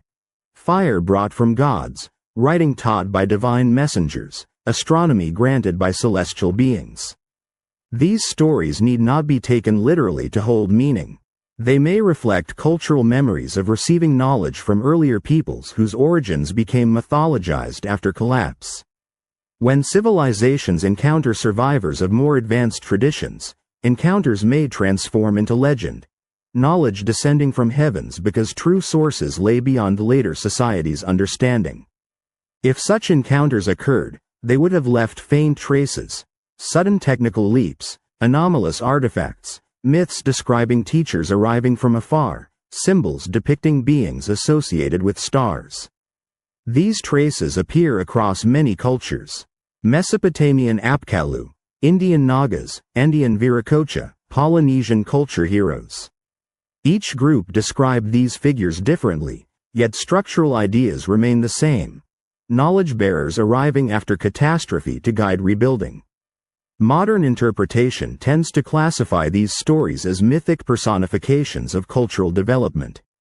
Perhaps they are, yet if knowledge truly migrates across collapse cycles, figures in these myths may represent not supernatural beings but remnants of earlier civilizations whose memory was mythologized. This possibility deepens when considering archaeological evidence of abrupt development in early societies. Sudden appearances of writing, monumental architecture, organized agriculture, and complex cosmology need not imply external teachers. But they hint at something beyond spontaneous invention, suggesting reactivation of dormant knowledge, reassembly of fragments carried through upheaval. Still, questions persist. If such fragments survived, what happened to worlds that generated them? How many cycles of rise and collapse preceded known ones? Why do earlier cycles remain so silent in physical records? One clue may lie in ancient sanctuaries' nature themselves. Many are built upon older foundations, layer upon layer, as though each civilization recognized something enduring in ground beneath. Sites like Catalhoyuk, Hattusa, and Jericho reveal continuous occupation across millennia, but with dramatic cultural expression shifts. As if land itself held memory that drew people back repeatedly across ages that forgot each other. Physical structures change, but locations persist. Perhaps these persistent places mark anchor points of earlier civilizations, points in maps we no longer recognize. If so, then sanctuaries and monuments of known history might be younger additions to much older meaning landscapes. Landscapes built upon forgotten foundations, following patterns we now misinterpret as coincidence. The thought settles like soft echo from deep time. What if the world we inhabit is layered with ruins of civilizations whose physical traces eroded but whose conceptual foundations survived as myth? How much of our historical understanding rests atop these invisible strata? Night seems to stretch at this realization, as though inviting one more step into questions that have finally come into view. If these sacred geographies reflect not invention but remembrance, what ancient tradition were they remembering? How much still lies hidden beneath Earth's surface, waiting for someone to notice its quiet outline? A peculiar stillness follows the realization that sacred landscapes may be remnants of older conceptual maps. Stillness that feels almost like standing at ancient shorelines, listening for echoes from worlds whose waves no longer reach land. In that hush, another question begins surfacing. If certain ideas, orientations, and geographies survive earlier cycles' collapse, what about people themselves? Not individuals or names, but populations, cultures, groups whose traces remain only as faint genetic footprints, scattered tool traditions, or unexplained migration pattern shifts. Here, in ancient humans' movement across continents, a new mystery layer reveals itself, woven not into stone or myth, but into quiet stories contained within our own bones. For decades, geneticists studying mitochondrial DNA and Y chromosome lineages have noticed patterns that don't always align with clean, linear migrations once assumed in traditional models. These patterns show expansions, contractions, sudden disappearances, and unexpected reappearances, rhythms mirroring cyclical rise and fall embedded within archaeological records. Human bloodlines experienced such severe narrowing that nearly all hereditary variation disappeared, then gradually rebuilt itself across thousands of years. These constrictions might indicate environmental disasters, explosive mountain eruptions, or additional upheavals that transformed humanity's terrain. Yet they could equally conceal the vanishing of complete cultural universes, societies whose inhabitants merged into subsequent communities while their wisdom faded into quietude. One such design emerges in the puzzling spread of haplogroup migrations millennia before farming's dawn. These movements imply that compact bands bearing distinctive cultural methods or symbolic structures expanded broadly with impact exceeding their size. The explanation for this impact remains contested. Certain scholars suggest technological superiority. Others indicate wayfinding abilities or ecological flexibility. Still, there exists the gentle prospect that these communities preserved pieces of elder wisdom, conceptual instruments that enhanced survival during unpredictable periods, even when that wisdom's original meaning had already vanished. Archaeological evidence provides comparable suggestions. The abrupt emergence of Clovis traditions in North America with their characteristic channeled spear points remains among prehistory's most discussed phenomena. The velocity with which Clovis methods spread indicates cultural unity uncommon for that era. Still, its beginnings stay hidden. Pre-Clovis locations exist, questioning former narratives, yet even these fail to completely explain the sudden tool-making refinement visible in Clovis heritage. The design feels recognizable, early complexity appearing unexpectedly, thriving momentarily, then disappearing, leaving only dispersed descendants to reinterpret territories through fresh approaches. Another illustration exists in Japan's Jomon traditions. Across millennia, these populations created some of Earth's earliest ceramics with ornamental designs of extraordinary intricacy. Still, their technological progression followed routes that contradict typical sequences. They fashioned advanced pottery long before embracing cultivation, and their symbolic systems appear separate yet strangely harmonious with distant customs. It resembles their preservation of memories from earlier aesthetic structures whose sources remain untrackable. Examining these designs more closely reveals they mirror echoes of forgotten communities influencing the world through ways archaeology cannot completely grasp. This brings investigation to another gentle intersection, where genetics, archaeological study, and folklore meet in unexpected manners. Numerous indigenous societies describe forebears who arrived from before floods, traveled with first suns, or endured periods when skies fractured. These accounts often reference not individual families but entire peoples who maintained specific understanding through catastrophe. When interpreted symbolically, such narratives reflect survival cycles. Yet when examined alongside genetic and archaeological proof, they suggest the possibility that certain ancient populations maintained conceptual continuity even as their material traditions vanished. Among the most moving examples comes from Aboriginal Australian oral histories describing coastline changes and geological transformations occurring thousands of years past. These stories, transmitted orally across generations, maintained memories far older than any written documentation. When such profound memory can endure in oral tradition, what additional memories, perhaps less literal, more symbolic, might also have been carried through ancient collapses? Then exists the puzzle of earliest ocean travelers. Contemporary reconstructions demonstrate that humans reached Australia over 40,000 years ago, requiring deliberate sea crossings. Throughout Southeast Asian and Pacific islands, ancient remains reveal navigational understanding that equals or exceeds many later maritime societies. Still, these accomplishments left minimal archaeological traces. What endures includes not vessels or harbors, but genetic evidence of voyagers and legends of ancestors who followed stellar pathways. These roots suggest astronomical awareness typically attributed to much later societies. Still here they appear near human migrations beginning. This presents the disturbing possibility that certain knowledge forms, navigation, stellar law, environmental interpretation, might have been far more ancient than earlier civilizations. And when these knowledge forms existed, how many mastery and forgetting cycles preceded them?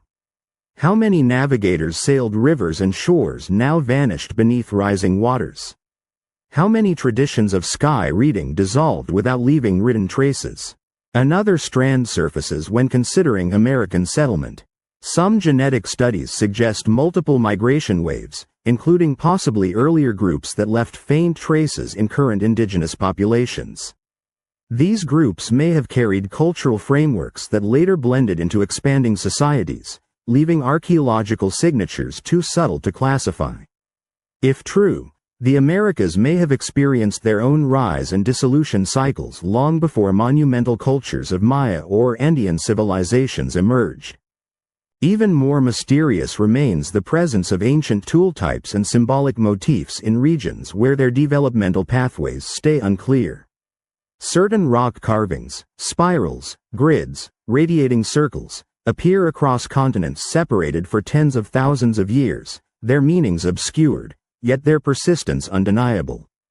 These symbols may represent universal cognitive patterns, yet they also resemble conceptual remains of older shared worldviews carried through migrations, remembered imperfectly, then reinterpreted by later cultures. This leads to an even more delicate inquiry. When populations carried fragments of older knowledge, were there also groups that remembered more than fragments? Groups whose traditions retained deeper understanding of cycles, cosmology, or collapse's nature, only to be marginalized or absorbed into later civilizations that failed to recognize the significance of what they inherited. Hints of such groups exist in ethnographic records, enclaves described as lawkeepers, rememberers, or sky watchers. Their traditions often preserve rituals or cosmologies that seem inexplicably archaic, as though belonging to worlds older than surrounding societies. These groups rarely constructed monuments, wrote texts, or forged empires. Their legacy remains subtle, embedded in chants, symbols, and seasonal rites. Perhaps because of this subtlety, their contributions are often overlooked. The consideration deepens. What if the most crucial remains of earlier civilizations were not architectural or technological, but human, encoded in lineages, rituals, and migratory paths that scholars have yet to interpret fully? If so, then searching for earlier civilizations becomes less about finding lost cities and more about recognizing that humanity itself is the palimpsest, the layered manuscript upon which earlier worlds wrote their stories before being overridden. This realization brings a final gentle question that seems to rise from collective memory's depths. When our very bodies carry forgotten ages' echoes, then what parts of ourselves, our instincts, fears, dreams, intuitions, are remnants of civilizations long dissolved into time? And what might awaken within us should we ever learn to read that ancient script again? There exists a moment after tracing the quiet signatures populations carry within their migrations and myths when inquiry shifts again, not toward people themselves but toward what they left behind in earth. Not monuments whose stones still hold chisel memories nor pottery fired in ancient kilns' slow breath, but delicate traces that neither time nor deliberate erasure can fully disguise. These traces lie in soil chemistry, pollen profiles, microscopic charcoal fragments, faint outlines of vanished forests and drained lakes. When examined carefully, they reveal subtle patterns, landscapes shaped by human intention long before conventional history acknowledges their presence. This represents perhaps one of modern scholarship's most surprising developments, the realization that early humans altered their environments far more extensively than once assumed. The Amazon basin, long imagined as pristine wilderness, now shows evidence of ancient earthworks, geoglyphs, and engineered soils known as terra preta. These soils, rich in biochar and nutrients, imply deliberate cultivation techniques requiring knowledge of microbial processes not fully understood today. Yet the people who created these landscapes left almost no monumental architecture, written records, or durable presence markers. Their world dissolved into forest, leaving only subtle geometry of earth beneath canopies. Similar patterns appear in Southeast Asia, where radar surveys have revealed sprawling networks of canals, reservoirs, and temples hidden under jungle cover, systems once part of extensive hydraulic civilizations. Some networks appear older than monumental structures associated with later societies, suggesting that landscapes themselves were engineered by earlier groups whose cultural continuity is now difficult to trace. These discoveries challenge assumptions that complexity must express itself through durable stone. Instead, they hint at civilizations whose engineering mastery was woven into water, soil, and vegetation, and therefore far easier for time to erase. In North America, Mississippi Valley mounds and their surrounding plazas form landscape-scale architecture whose coherence remains striking.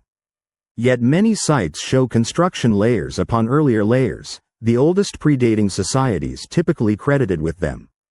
People who built earliest mounds may have been part of broader cultural networks now visible only through shared soil patterns, trade goods, and alignments with celestial events.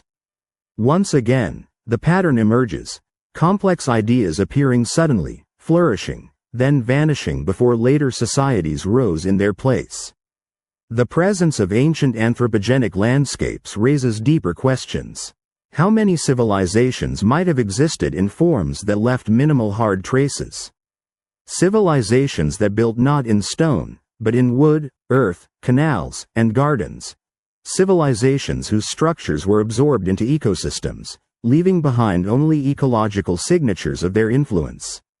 When such societies experienced collapse through drought, disease, or migration, their remains would be nearly impossible to detect without modern technology. Forest would reclaim their roads, rivers their dams, wind their fields, and archaeology relying on durable artifacts would overlook them entirely. This reframing of what constitutes civilization complicates the search for predecessors. Perhaps earlier cycles of human organization were not defined by monuments at all, but by systems of environmental knowledge, agriculture, water management, navigation, and ritual geography. These systems, sophisticated in their own contexts, may not have produced easily preserved artifacts, but their conceptual frameworks could have survived collapses, carried forward in myth, ritual, and inherited instinct. One example of such conceptual inheritance may lie in megalithic sites' global distribution. While megaliths are durable, knowledge that guided their placement is less so. Some researchers propose that megalithic structures reflect ancient geodetic tradition, awareness of landscape geometry, solar arcs, and horizon alignments. Whether or not this tradition existed in unified form, similar principles' recurrence across continents suggests either convergent cultural evolution or shared cognitive ancestry. And when such ancestry existed, it may reach back much further than megaliths themselves. Another subtle clue appears in fire management. Indigenous peoples across Americas, Australia, and Africa practiced controlled burning for millennia, shaping environments to promote specific species and reduce wildfire risk. These practices were once dismissed as primitive, yet modern ecological studies show they reflect deep understanding of seasonal cycles. This knowledge, passed through oral tradition, may preserve frameworks far older than cultures that practice them today. Could fire management be remnants of environmental strategies developed in earlier cycles, refined through forgotten generations? If so, then environmental engineering, not monumental construction, may be civilization's oldest and most persistent expression. This possibility reframes the entire inquiry. Perhaps earlier civilizations did not leave ruins because they lived in harmony with landscapes rather than defiance of them. Their knowledge would appear not as stone walls but as carefully tended ecosystems now interpreted as natural.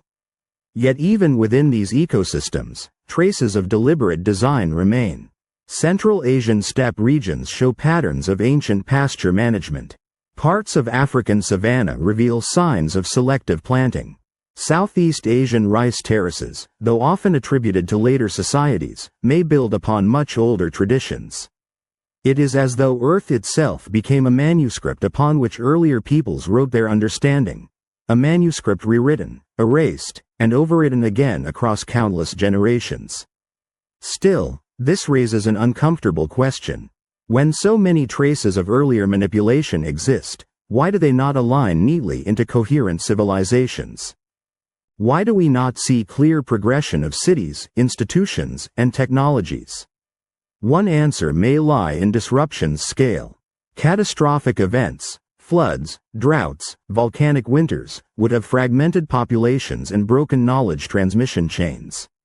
Small surviving groups might have carried understanding fragments without retaining social structure needed to preserve them fully.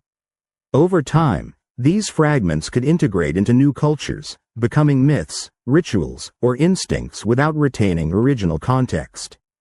Another answer relates to power's nature. Societies relying on environmental knowledge rather than monumental architecture may not require centralized authority. Their structures could be diffuse, flexible, resilient, and therefore archaeologically invisible.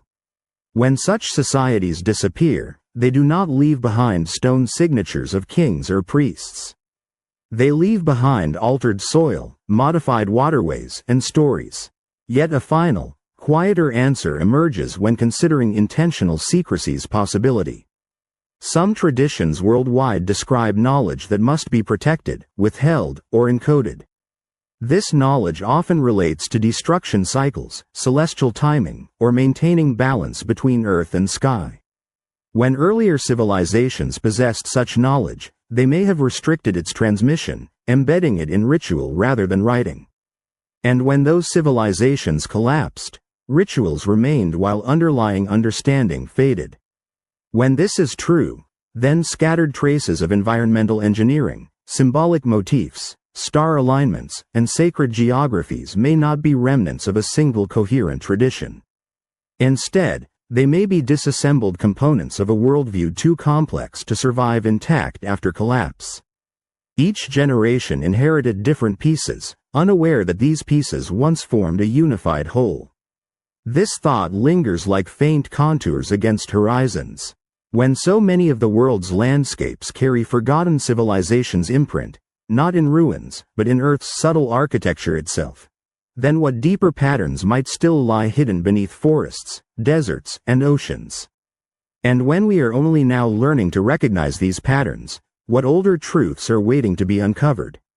Truths that may reshape not only our understanding of history, but our understanding of the world we walk upon every day.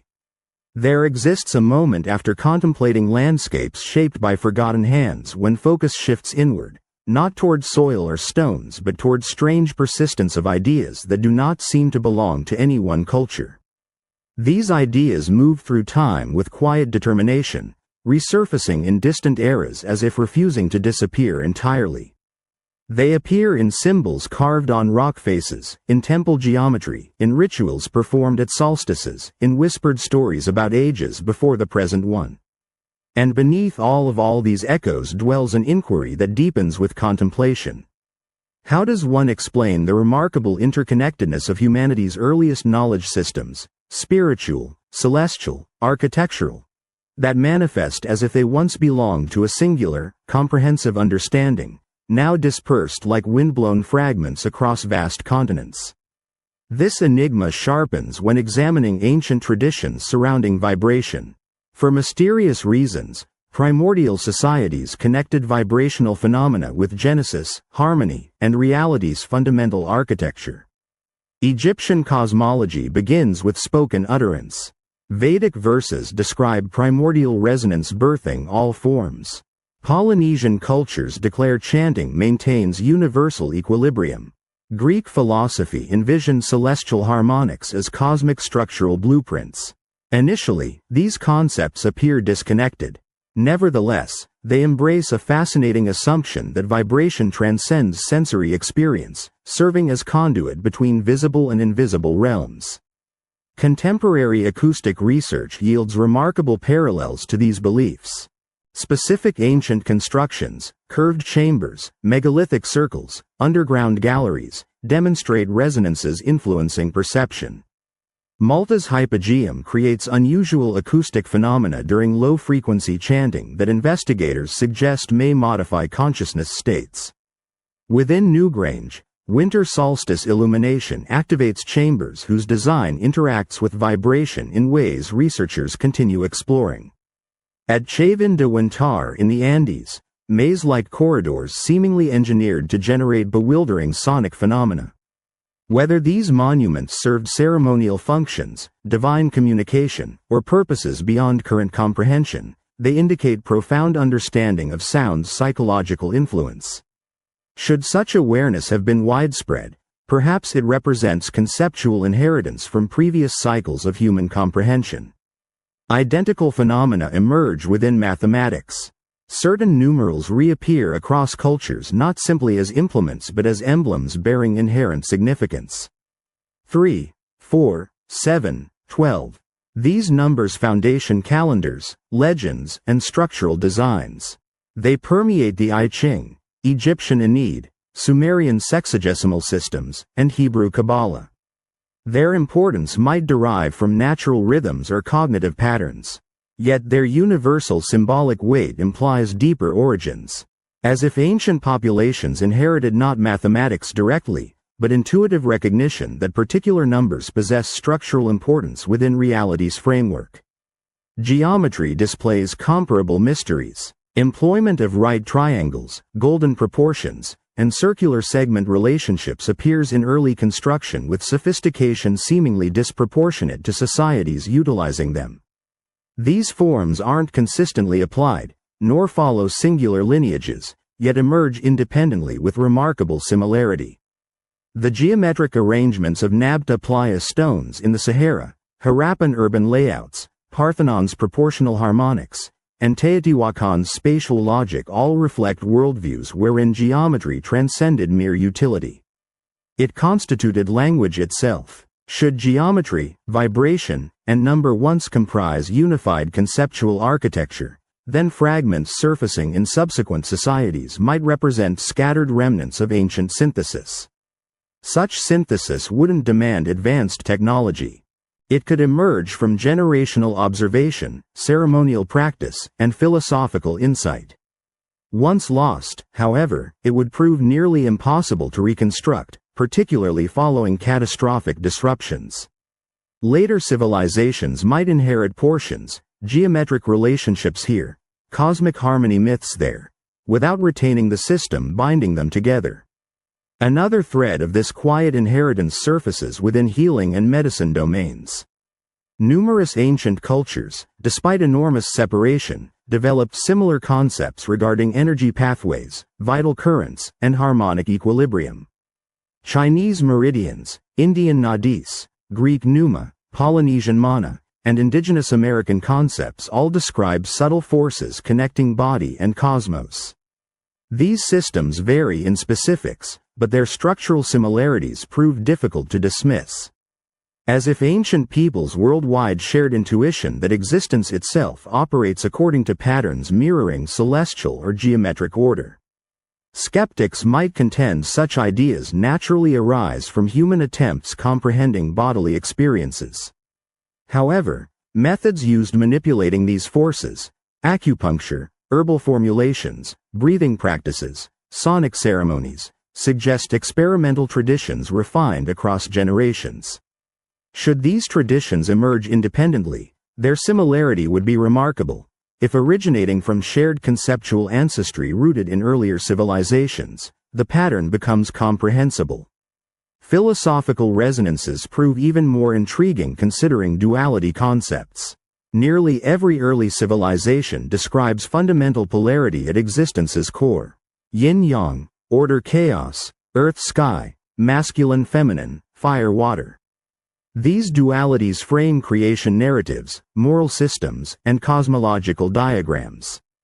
They're so universal that scholars often attribute them to linguistic evolution or psychological archetypes. Yet duality represents only partial pattern. Beneath lies more mysterious structure, the belief that opposites resolve into unity. This concept, all divisions returning to singular source, appears in Hermeticism, Upanishads, indigenous cosmologies, and teachings of early philosophers from East Asia to Mesoamerica. Its universality suggests either coincidence or inheritance. If inheritance, it hints that early civilizations preserved fragments of deeper metaphysical worldview. Even as these patterns converge, they don't paint clear pictures. Instead, they gesture toward vast intellectual landscapes whose contours remain largely absent. If earlier civilizations existed, their knowledge may have survived only as faintest residue, ideas too abstract to anchor in stone, too subtle for archaeological preservation. Still, another domain where forgotten knowledge hints appear with unsettling consistency: the heavens. Ancient peoples worldwide oriented their temples, pyramids, and observatories toward stars and constellations holding symbolic meaning far beyond utility. Orion, Pleiades, Sirius, and the Milky Way appear in myths from Egypt to Japan, Americas to Oceania.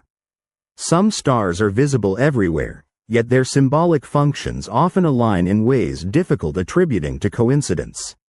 Across cultures, Pleiades mark yearly beginnings. Orion becomes the hunter, ancestor, or cosmic teacher. Sirius signals floods, transitions, or time's death and rebirth. These associations may reflect seasonal cycles, or echo faint star-based cosmology older than known civilizations, carried through migrations and rewritten as myth.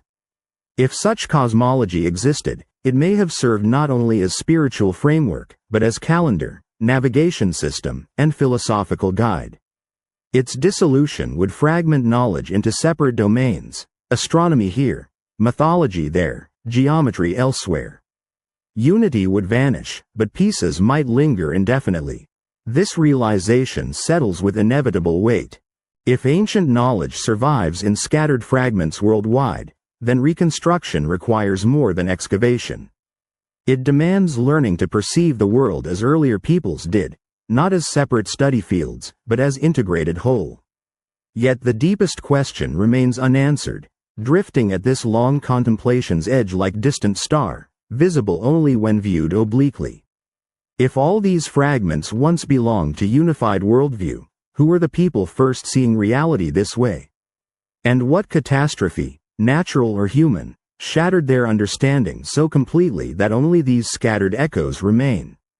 A moment arrives in this extended, dimly lit journey when knowledge fragments, the numbers, stars, acoustics, symbols, begin feeling less like forgotten civilization relics and more like footprints leading toward boundaries, thresholds where the known world thins and another world, older, quieter, far more enigmatic, begins manifesting. Not through monuments or artifacts, but through uncomfortable realization that almost every ancient culture speaks of receiving knowledge from elsewhere. Not merely from ancestors, but from beings or figures who appear suddenly, teach, guide, or warn, then vanish into myth as ages turn. Modern readers quickly interpret these figures symbolically, and perhaps they are. But symbols don't appear isolated.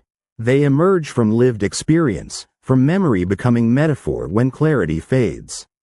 When surveying these stories across continents, their structural coherence becomes striking. Sumerian Apkallu, half-human sages sent by gods after great floods. Maya Zamna, who brought writing, medicine, and astronomy. Polynesian culture hero Maui, teaching navigation and mastering fire. Egyptian Thoth, inventor of language and measurement.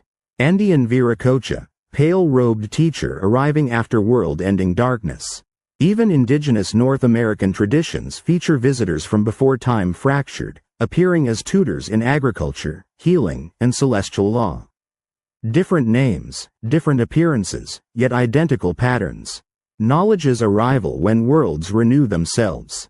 These stories may simply reflect how societies mythologize sudden cultural shifts, transforming human teachers into divine messengers.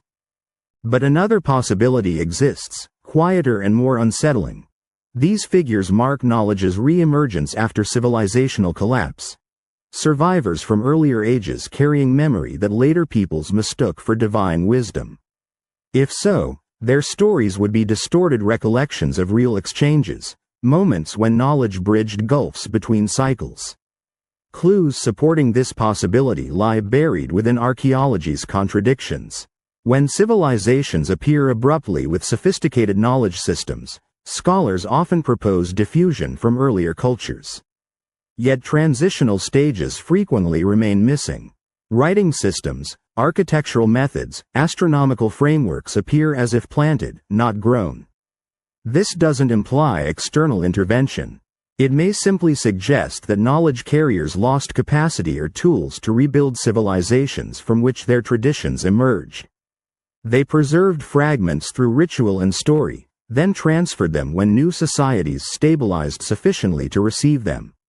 If this occurred even once, it might explain peculiar historical discontinuities. Why civilizations often begin at unexpected heights, why certain arts and sciences decline before maturing, and why myths describe past ages in tones feeling more like memory than imagination. Yet the question hovering here concerns not the teachers themselves, but what they remembered. To explore this requires considering stories ancient cultures tell not about knowledge gained, but knowledge lost.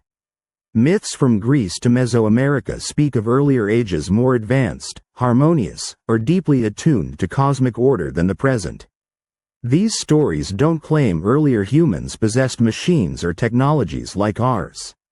Instead, they speak of different mastery, understanding cycles, balance, relationships between humans and surrounding world. They describe societies undone not by ignorance, but by hubris, catastrophe, or cosmic times turning.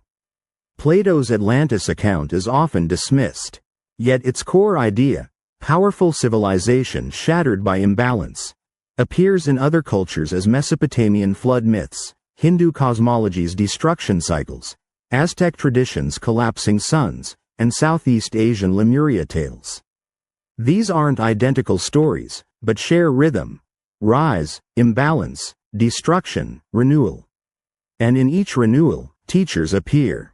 If these myths preserve distorted memories of real events, the question becomes, what catastrophe could erase civilization so thoroughly that only symbolic memory remains? Geological records offer several possibilities: sudden sea level rise, volcanic winters, mega droughts, cosmic impacts, or Earth's magnetic field shifts. Any could erase cities, scatter populations, and sever knowledge transmission lines. Civilizations relying heavily on coastal infrastructure or perishable materials could vanish almost tracelessly.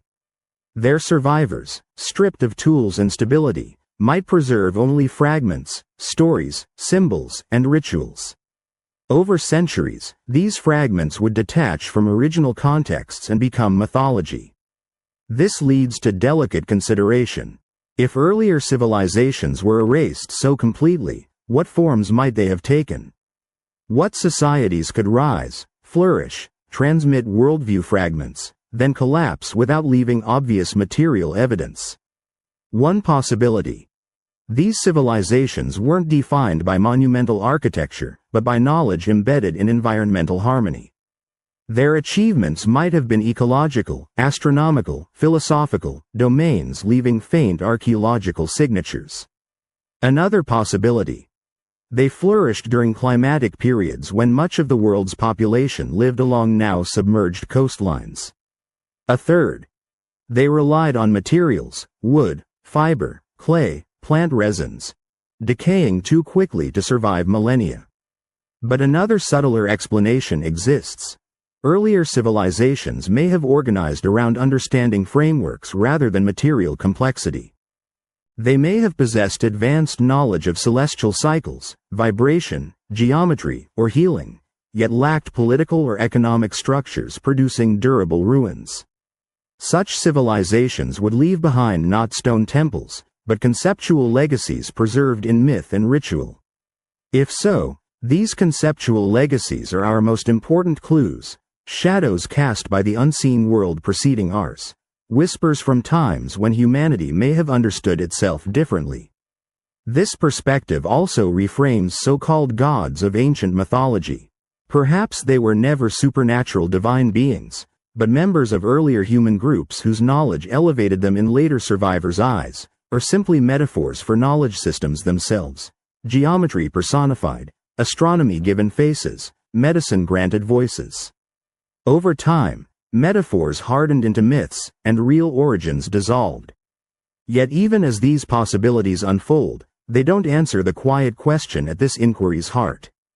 If earlier civilizations existed, and their knowledge survives only as fragments, what prevented those fragments from reassembling? Why did no later society recover the full framework? Why do we find only isolated echoes, numbers without theory, symbols without explanation, alignments without context? One answer may lie in disruption's scale.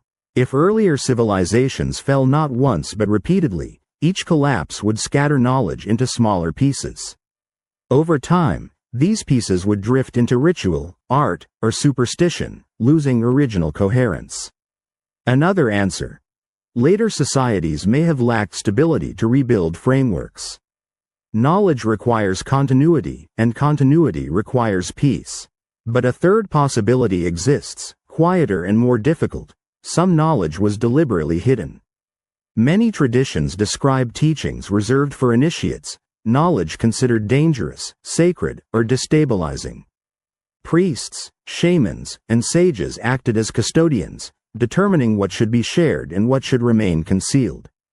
If earlier civilizations possessed such restricted systems, their collapse could easily scatter coded fragments too complex for later peoples to decode. Perhaps this is the mystery's crux.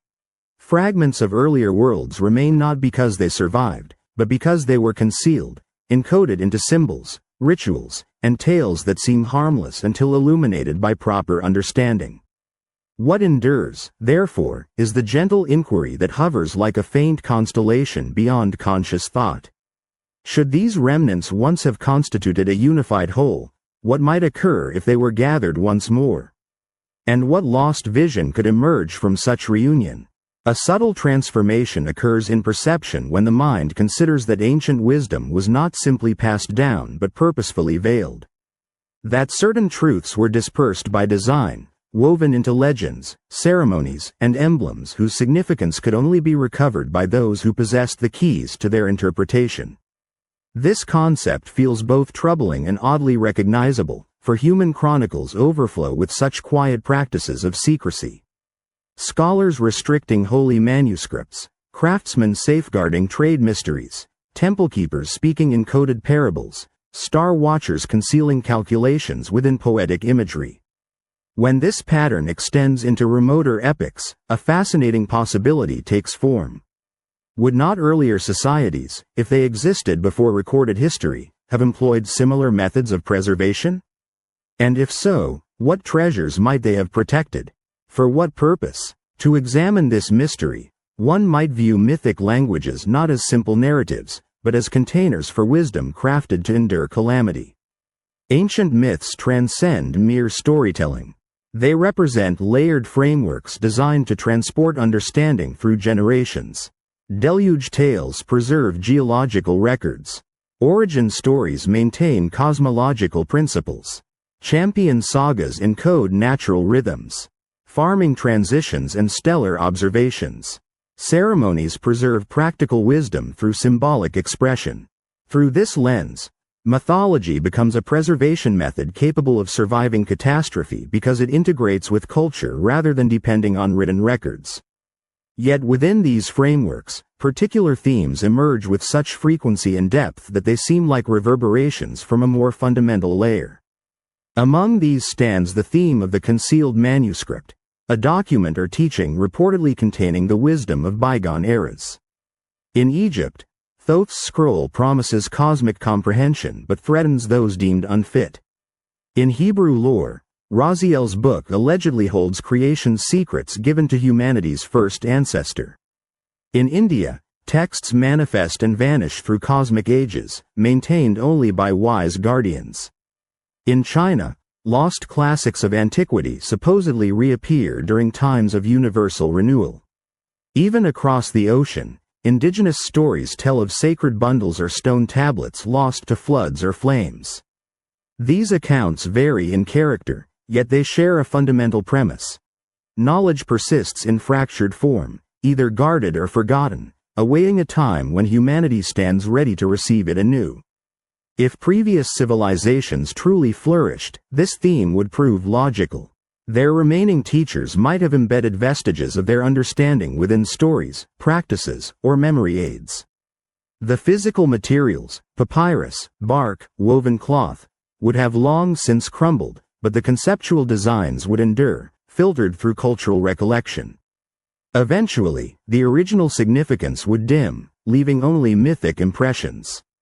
Another indication of intentional concealment appears in ancient temple construction. Many sacred edifices contain elements seemingly designed to limit entry. Interior chambers aligned with astronomical events visible only during specific periods. Secret corridors, acoustically enhanced rooms accessible solely to initiates.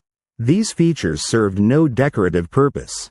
They functioned as selective barriers determining who could enter and what they could discover. If wisdom from earlier cycles reached priestly orders, they may have encoded it within architecture, ensuring its deepest meanings remained available only to those who completed particular preparatory disciplines. Similar logic appears in early scholarly traditions. Greek thinkers wrote in multiple layers, public teachings for general audiences, private ones for disciples.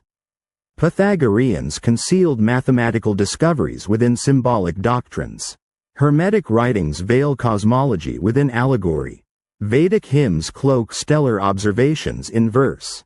Mesoamerican books embed calendars within tales of divine beings and champions. This tendency to embed knowledge within narrative frameworks appears too universal to represent coincidence. It suggests ancient peoples believed knowledge itself required protection not merely from loss but from abuse. What type of knowledge demanded such safeguarding? Some propose metaphysical insights, understanding of cycles, polarities, and universal order. Others suggest astronomical timing crucial for cultivation and ceremony. But another possibility exists, quieter yet more significant, that wisdom preserved from earlier cycles concerned the nature of collapse itself. The warnings embedded in flood stories, destruction cycles, and cosmic ages may transcend mere tales. They may represent memories encoded to survive civilizations that witnessed them. If accurate, then the fragments scattered across cultures constitute not simply philosophical concepts, but survival guidance, instruction whispered across ages. The concept of cyclical time may not be mystical but practical, reflecting patterns of environmental transformation. The emphasis on balance, moderation, and harmony with natural rhythms may reflect lessons painfully learned by previous worlds. The rituals reenacting death and renewal may symbolize continuity through destruction. If so, then what appears to modern minds as mythology may originally have been instruction, written in metaphor because metaphor endures. This raises another challenging question. If earlier civilizations left warnings, why do we not recognize them more clearly? Why do their teachings appear so cryptic, fragmented, and contradictory? Perhaps because the guardians of this knowledge themselves lost portions of it. Priesthoods can forget their original context as societies transform. Symbols can become ornamental. Rituals can persist long after their meanings fade. Traditions can be suppressed by conquering cultures or distorted through translation. Over millennia, survival manuals become myths. Myths become stories. Stories become entertainment. The original warning dissolves. Another possibility suggests that earlier civilizations encoded their knowledge in ways fundamentally different from our own. Modern science values explicit statements and reproducible methods. Earlier cultures may have valued symbolic resonance, intuitive comprehension, or embodied practice. Their methods may have required initiation, mentorship, or altered states of awareness. Once those cultural contexts vanished, the knowledge became incomprehensible. But a third possibility lingers beneath awareness, quiet yet persistent. Some knowledge was not merely forgotten but actively concealed. Power structures often suppress teachings that challenge their authority. Empires rewrite histories to legitimize themselves. Religious reforms purge older cosmologies. Colonial systems erase indigenous knowledge. If earlier civilizations transmitted fragments of their worldview, later powers may have found these fragments inconvenient, too destabilizing, too ambiguous, or too threatening to established orders. Thus, deliberate concealment blends with accidental loss, producing the fractured mosaic we inherit. If this proves accurate, then the scattered remnants of ancient knowledge found in geometry, acoustics, ritual, myth, and celestial law might represent all that survives of a tradition deliberately hidden across multiple cycles of collapse and consolidation. And the true shape of that tradition may lie beyond our grasp, preserved not in texts or temples but in the instincts that guide human curiosity. This brings the inquiry to a quieter, more introspective realm. If fragments of ancient understanding persist within us, shaping how we build, how we tell stories, how we map the heavens, then perhaps the search for earlier civilizations is not only archaeological. Perhaps it is also psychological. An excavation of memory buried so deeply that it emerges not as recollection but as intuition. The intuition that the world has ended before. The intuition that time moves in circles. The intuition that knowledge appears in sudden illuminations. The intuition that certain patterns in number, in sound, in sky feel familiar without explanation. These intuitions may be faint echoes carried across ages not by ruins but by minds. And if true, then the next question becomes both vast and unsettling. If humanity carries within itself the hidden memory of earlier worlds, what else might lie dormant, waiting for the moment when the world becomes quiet enough for us to remember? A strange stillness follows the realization that memory itself may be the final archive of forgotten worlds. A stillness that feels as though the mind has stepped onto terrain older than language, older than cities, older even than myth. It is terrain made not of stone or soil but of patterns, the ways humans gravitate toward certain symbols, the instinctive pull toward harmony in architecture, the quiet certainty that cycles shape the world more faithfully than any linear tale. Once this terrain becomes visible, even faintly, a new question emerges with disquieting gentleness. If our intuitions bear the imprint of earlier civilizations, then where do these intuitions surface most clearly? In which domains does humanity act not from invention but from remembrance? Curiously, one of the clearest reflections of this inward remembrance appears in humanity's persistent fascination with measuring time. Every early civilization devised ways to track the passage of days, months, and years. But what proves remarkable is not the act of measurement itself, it is the sophistication of the earliest systems. The Sumerian calendar incorporates lunar and solar cycles with adjustments too precise for a culture supposedly in its infancy. The Maya-long count tracks epochs spanning thousands of years, aligning with celestial cycles invisible without long-term observation. The Egyptian Sothic cycle captures the slow drift of Sirius across the heavens. These systems are not primitive. They emerge with the confidence of traditions already ancient. For many scholars, the question of how such precision arose finds answer through necessity. Agriculture demands calendars. Rituals demand timing. Yet this does not explain why the earliest calendars encode long cycles, cycles whose full turning exceeds the lifespan of civilizations themselves. Why should a newly born society chart time across thousands of years unless it inherited that habit from older frameworks? And why do myths describing cyclical destruction align with astronomical phenomena as though humanity once understood the sky as a clock marking cosmic thresholds? Another echo of remembrance emerges in humanity's relationship with alignment, not merely celestial but terrestrial. Ancient cities often orient themselves along cardinal directions even when terrain makes such alignment impractical. Pathways stretch toward solstitial points. Temples mark equinox shadows. The great Zimbabwe structures reflect lunar standstill cycles. Thousands of miles away, the mound complexes of Poverty Point align in similar arcs, their geometry interacting subtly with horizon lines. These alignments are not random. They suggest that early peoples perceived the landscape as participatory, not simply a backdrop but a living map requiring calibration. Why? Perhaps because in an earlier age, alignment mattered for reasons now forgotten: to track cycles, to preserve knowledge, or to maintain harmony between human activity and cosmic rhythms. This sense of alignment extends to architecture itself. Across distant regions, similar forms appear: stepped pyramids, circular enclosures, elongated corridors, chambers whose dimensions follow integer ratios. These shapes arise independently according to archaeological paradigm. Yet the feeling persists quietly, insistently, that such parallels reflect not coincidence but cognition shaped by inherited frameworks.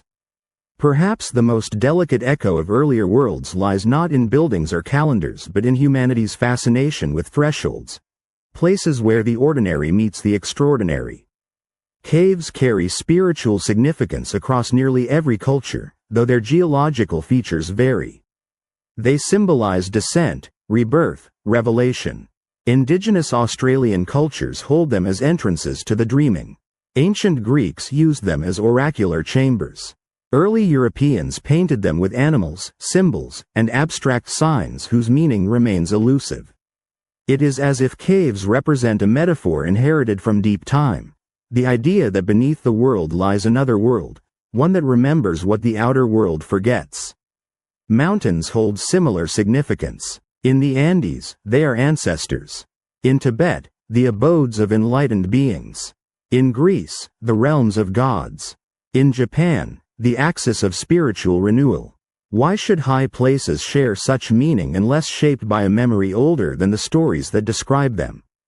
Perhaps early peoples sought the vantage point from which earlier knowledge once flowed, a height literal or symbolic, a reminder of a time when understanding felt closer at hand. This pattern extends even into the structure of early religions. Many traditions begin with a distant, ineffable principle later replaced by personified gods as cultures evolve.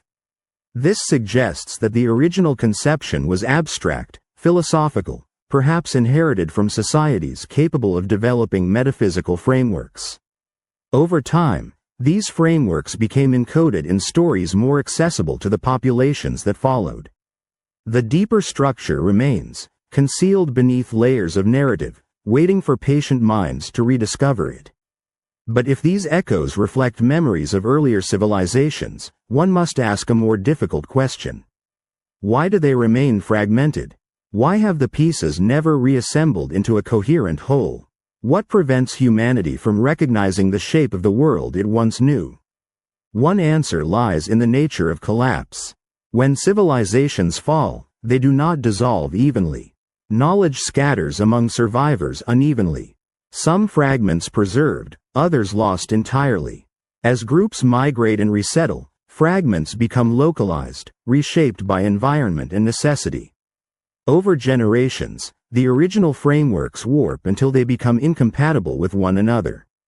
What was once unity becomes multiplicity. Reassembly becomes nearly impossible. Another answer lies in human psychology. Knowledge inherited without context often becomes ritual, and ritual without understanding becomes superstition. Over time, symbolic significance overshadows original meaning. Without a conscious thread linking the fragments, they drift apart. Civilizations reinterpret them through their own cultural lenses, erasing the possibility of tracing them back to a common source. A third answer, perhaps the quietest, lies in power. Institutions once established tend to guard their interpretation of the world. Challenging narratives are suppressed. Alternative cosmologies are discarded as heresy, madness, or myth. The fragments of earlier worlds become threats rather than treasures. They survive only where they cannot be fully erased. In folklore, in architecture no one understands, in rituals older than memory. Still, the most profound reason may be this. Humanity rarely pauses long enough to notice the quiet patterns that bind its past.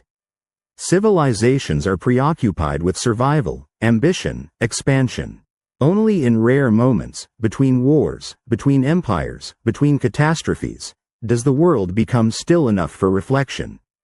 And even then, only a few individuals dare to follow the faint thread leading into the depths of time. But when that thread is followed, a strange realization emerges. The fragments do not contradict one another. They form a constellation, scattered points that, when connected, begin to reveal the faint outline of something larger. Not a lost empire or a single vanished culture, but a series of worlds rising and falling across vast stretches of time. Worlds that developed a knowledge system so deeply woven into human cognition that even after their collapse, traces survived in instinct and intuition. Worlds whose teachers became gods, whose calendars became myths, whose harmonics became sacred music, whose geometry became architecture, whose warnings became prophecy. Should this prove accurate, even in fragments, then our species exists not at dawn's first light of its tale, but standing upon the threshold of a far more ancient chronicle. The stillness that accompanies such awareness carries both reverence and mystery. It births one concluding inquiry, gathering substance as it takes shape. When the remnants of vanished societies are recognized not as isolated artifacts, but as components of recollection waiting with infinite patience to be awakened once more, what transformation begins? A distinctive tranquility descends when extended wandering arrives at its most hushed destination. Not conclusion, for enigmas of this nature possess no terminus, but that instant when the route opens wide and peaceful enough for consciousness to gaze backward at the shadowy forms encountered during passage. Every collected piece, the carved stones, the legends, the stellar arrangements, the numerical sequences, the resonances within human instinct, now appears suspended in a gentle, floating arrangement, each dim, each unfinished, yet none completely mute. When earlier societies truly flourished, they dissolved into temporal currents so completely that merely these delicate traces endure. Their essence persists like the whispered memory of nighttime visions whose details escape recall, though their emotional weight remains unshakable. Within this quietude, another inquiry surfaces, present since the beginning yet patient until this moment to announce itself. What if these remnants we have pursued serve not merely as vestiges of preceding worlds, but as summons? Summons placed by those vanished cultures, not for self-revelation, but to remind future epochs that dissolution marks neither terminus nor commencement of humanity's chronicle. Each cycle deposits something behind, a flame, a strand, a chart inscribed in markings no catastrophe can fully obliterate. Perhaps the authentic inheritance from those forgotten realms lies not in their settlements or their learning, but in their conviction woven through legend and instinct, that humanity participates in rhythms older than recollection. This understanding clarifies when examining how ancient societies perceived duration. For them, time formed not linear progression but spiraling motion, returning repeatedly to moments of rebirth. Maya traditions describe previous suns extinguished before our current era's birth. Hindu teachings speak of yugas ascending and descending like oceanic tides. Hopi accounts detail worlds constructed and destroyed before the present one. Contemporary scholarship regards these cycles as symbolic, yet one questions whether symbolism was the intention. Perhaps these narratives provided the sole means earlier peoples could describe events so immense, so overwhelming that only myth could contain them. Catastrophes reshaping shorelines, transforming climates, drowning memories, dispersing populations. Events we interpret through stone layers and genetic traces, but which earlier worlds understood through celestial and spiritual language. When ancients encoded warnings within their cycles, they may have also embedded guidance. Numerous myths describe survivor conduct after destruction. Maintain equilibrium, shun excess, respect natural systems, recognize imbalance signals. These directives appear simplistic to contemporary minds. Yet perhaps they reflect wisdom gained from collapses so absolute that only essential understanding could be transmitted forward. This viewpoint illuminates differently those fragments of ancient knowledge appearing suddenly in early civilizations. Written systems emerging complete, calendars tracking cycles no individual lifetime could witness, architectural alignments with delicate celestial patterns, myths speaking of ages before current existence. These designs begin resembling less miracles and more memories, memories preserved not in scrolls but in people, maintained through ceremony because ritual endures longer than stone. Yet as these connections strengthen, another possibility emerges, fragile but persistent, that earlier civilizations possessed not greater technological advancement than ours, but deeper attunement to relationships we now overlook. Relationships between ground and firmament, between vibration and construction, between rhythm and significance. Their accomplishments may have left no gleaming monuments because their values centered elsewhere, in harmony, in stability, in comprehending cycles rather than conquering them. Such societies might have thrived quietly across landscapes now submerged or weathered, leaving only the gentlest impressions. Reading those impressions demands different attention, one that listens rather than excavates. This sensitivity appears in indigenous traditions globally. Many emphasize that knowledge is not accumulated but remembered from ancestors, from land, from sky. Through historical perspective, this seems poetic.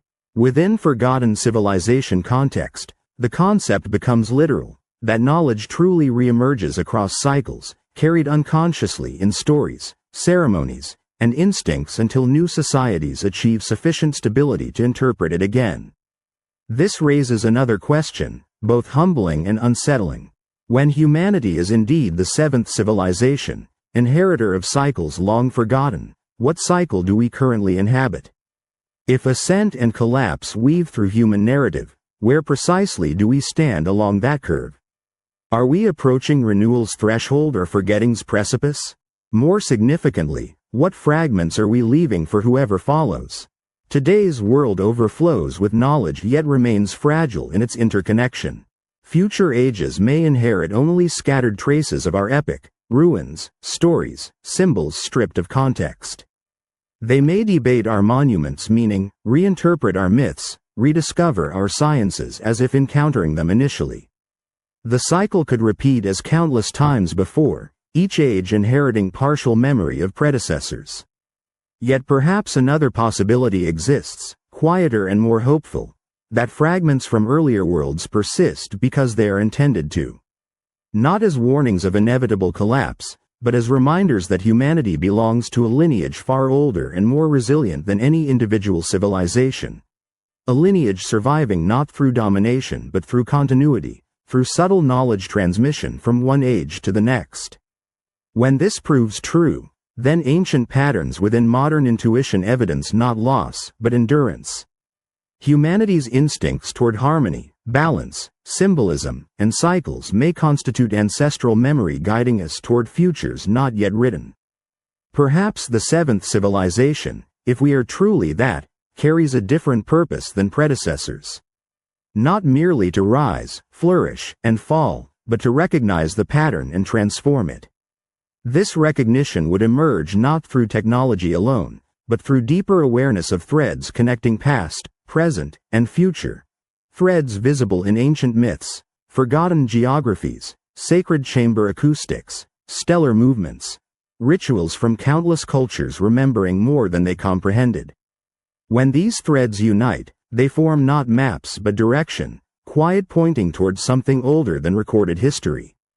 Still the final question remains, drifting like thin mist across darkness. When every fragment of forgotten civilization survived to be discovered, what awaits remembering now? What truth stands just beyond modern understanding's edge, shimmering faintly like patterns glimpsed only at the moment of closing one's eyes. Perhaps the answer hides not in earth or stars, but in the silence between them. Silence older than ruins, older than myth, older even than memory. Silence that feels less like ending and more like doorway.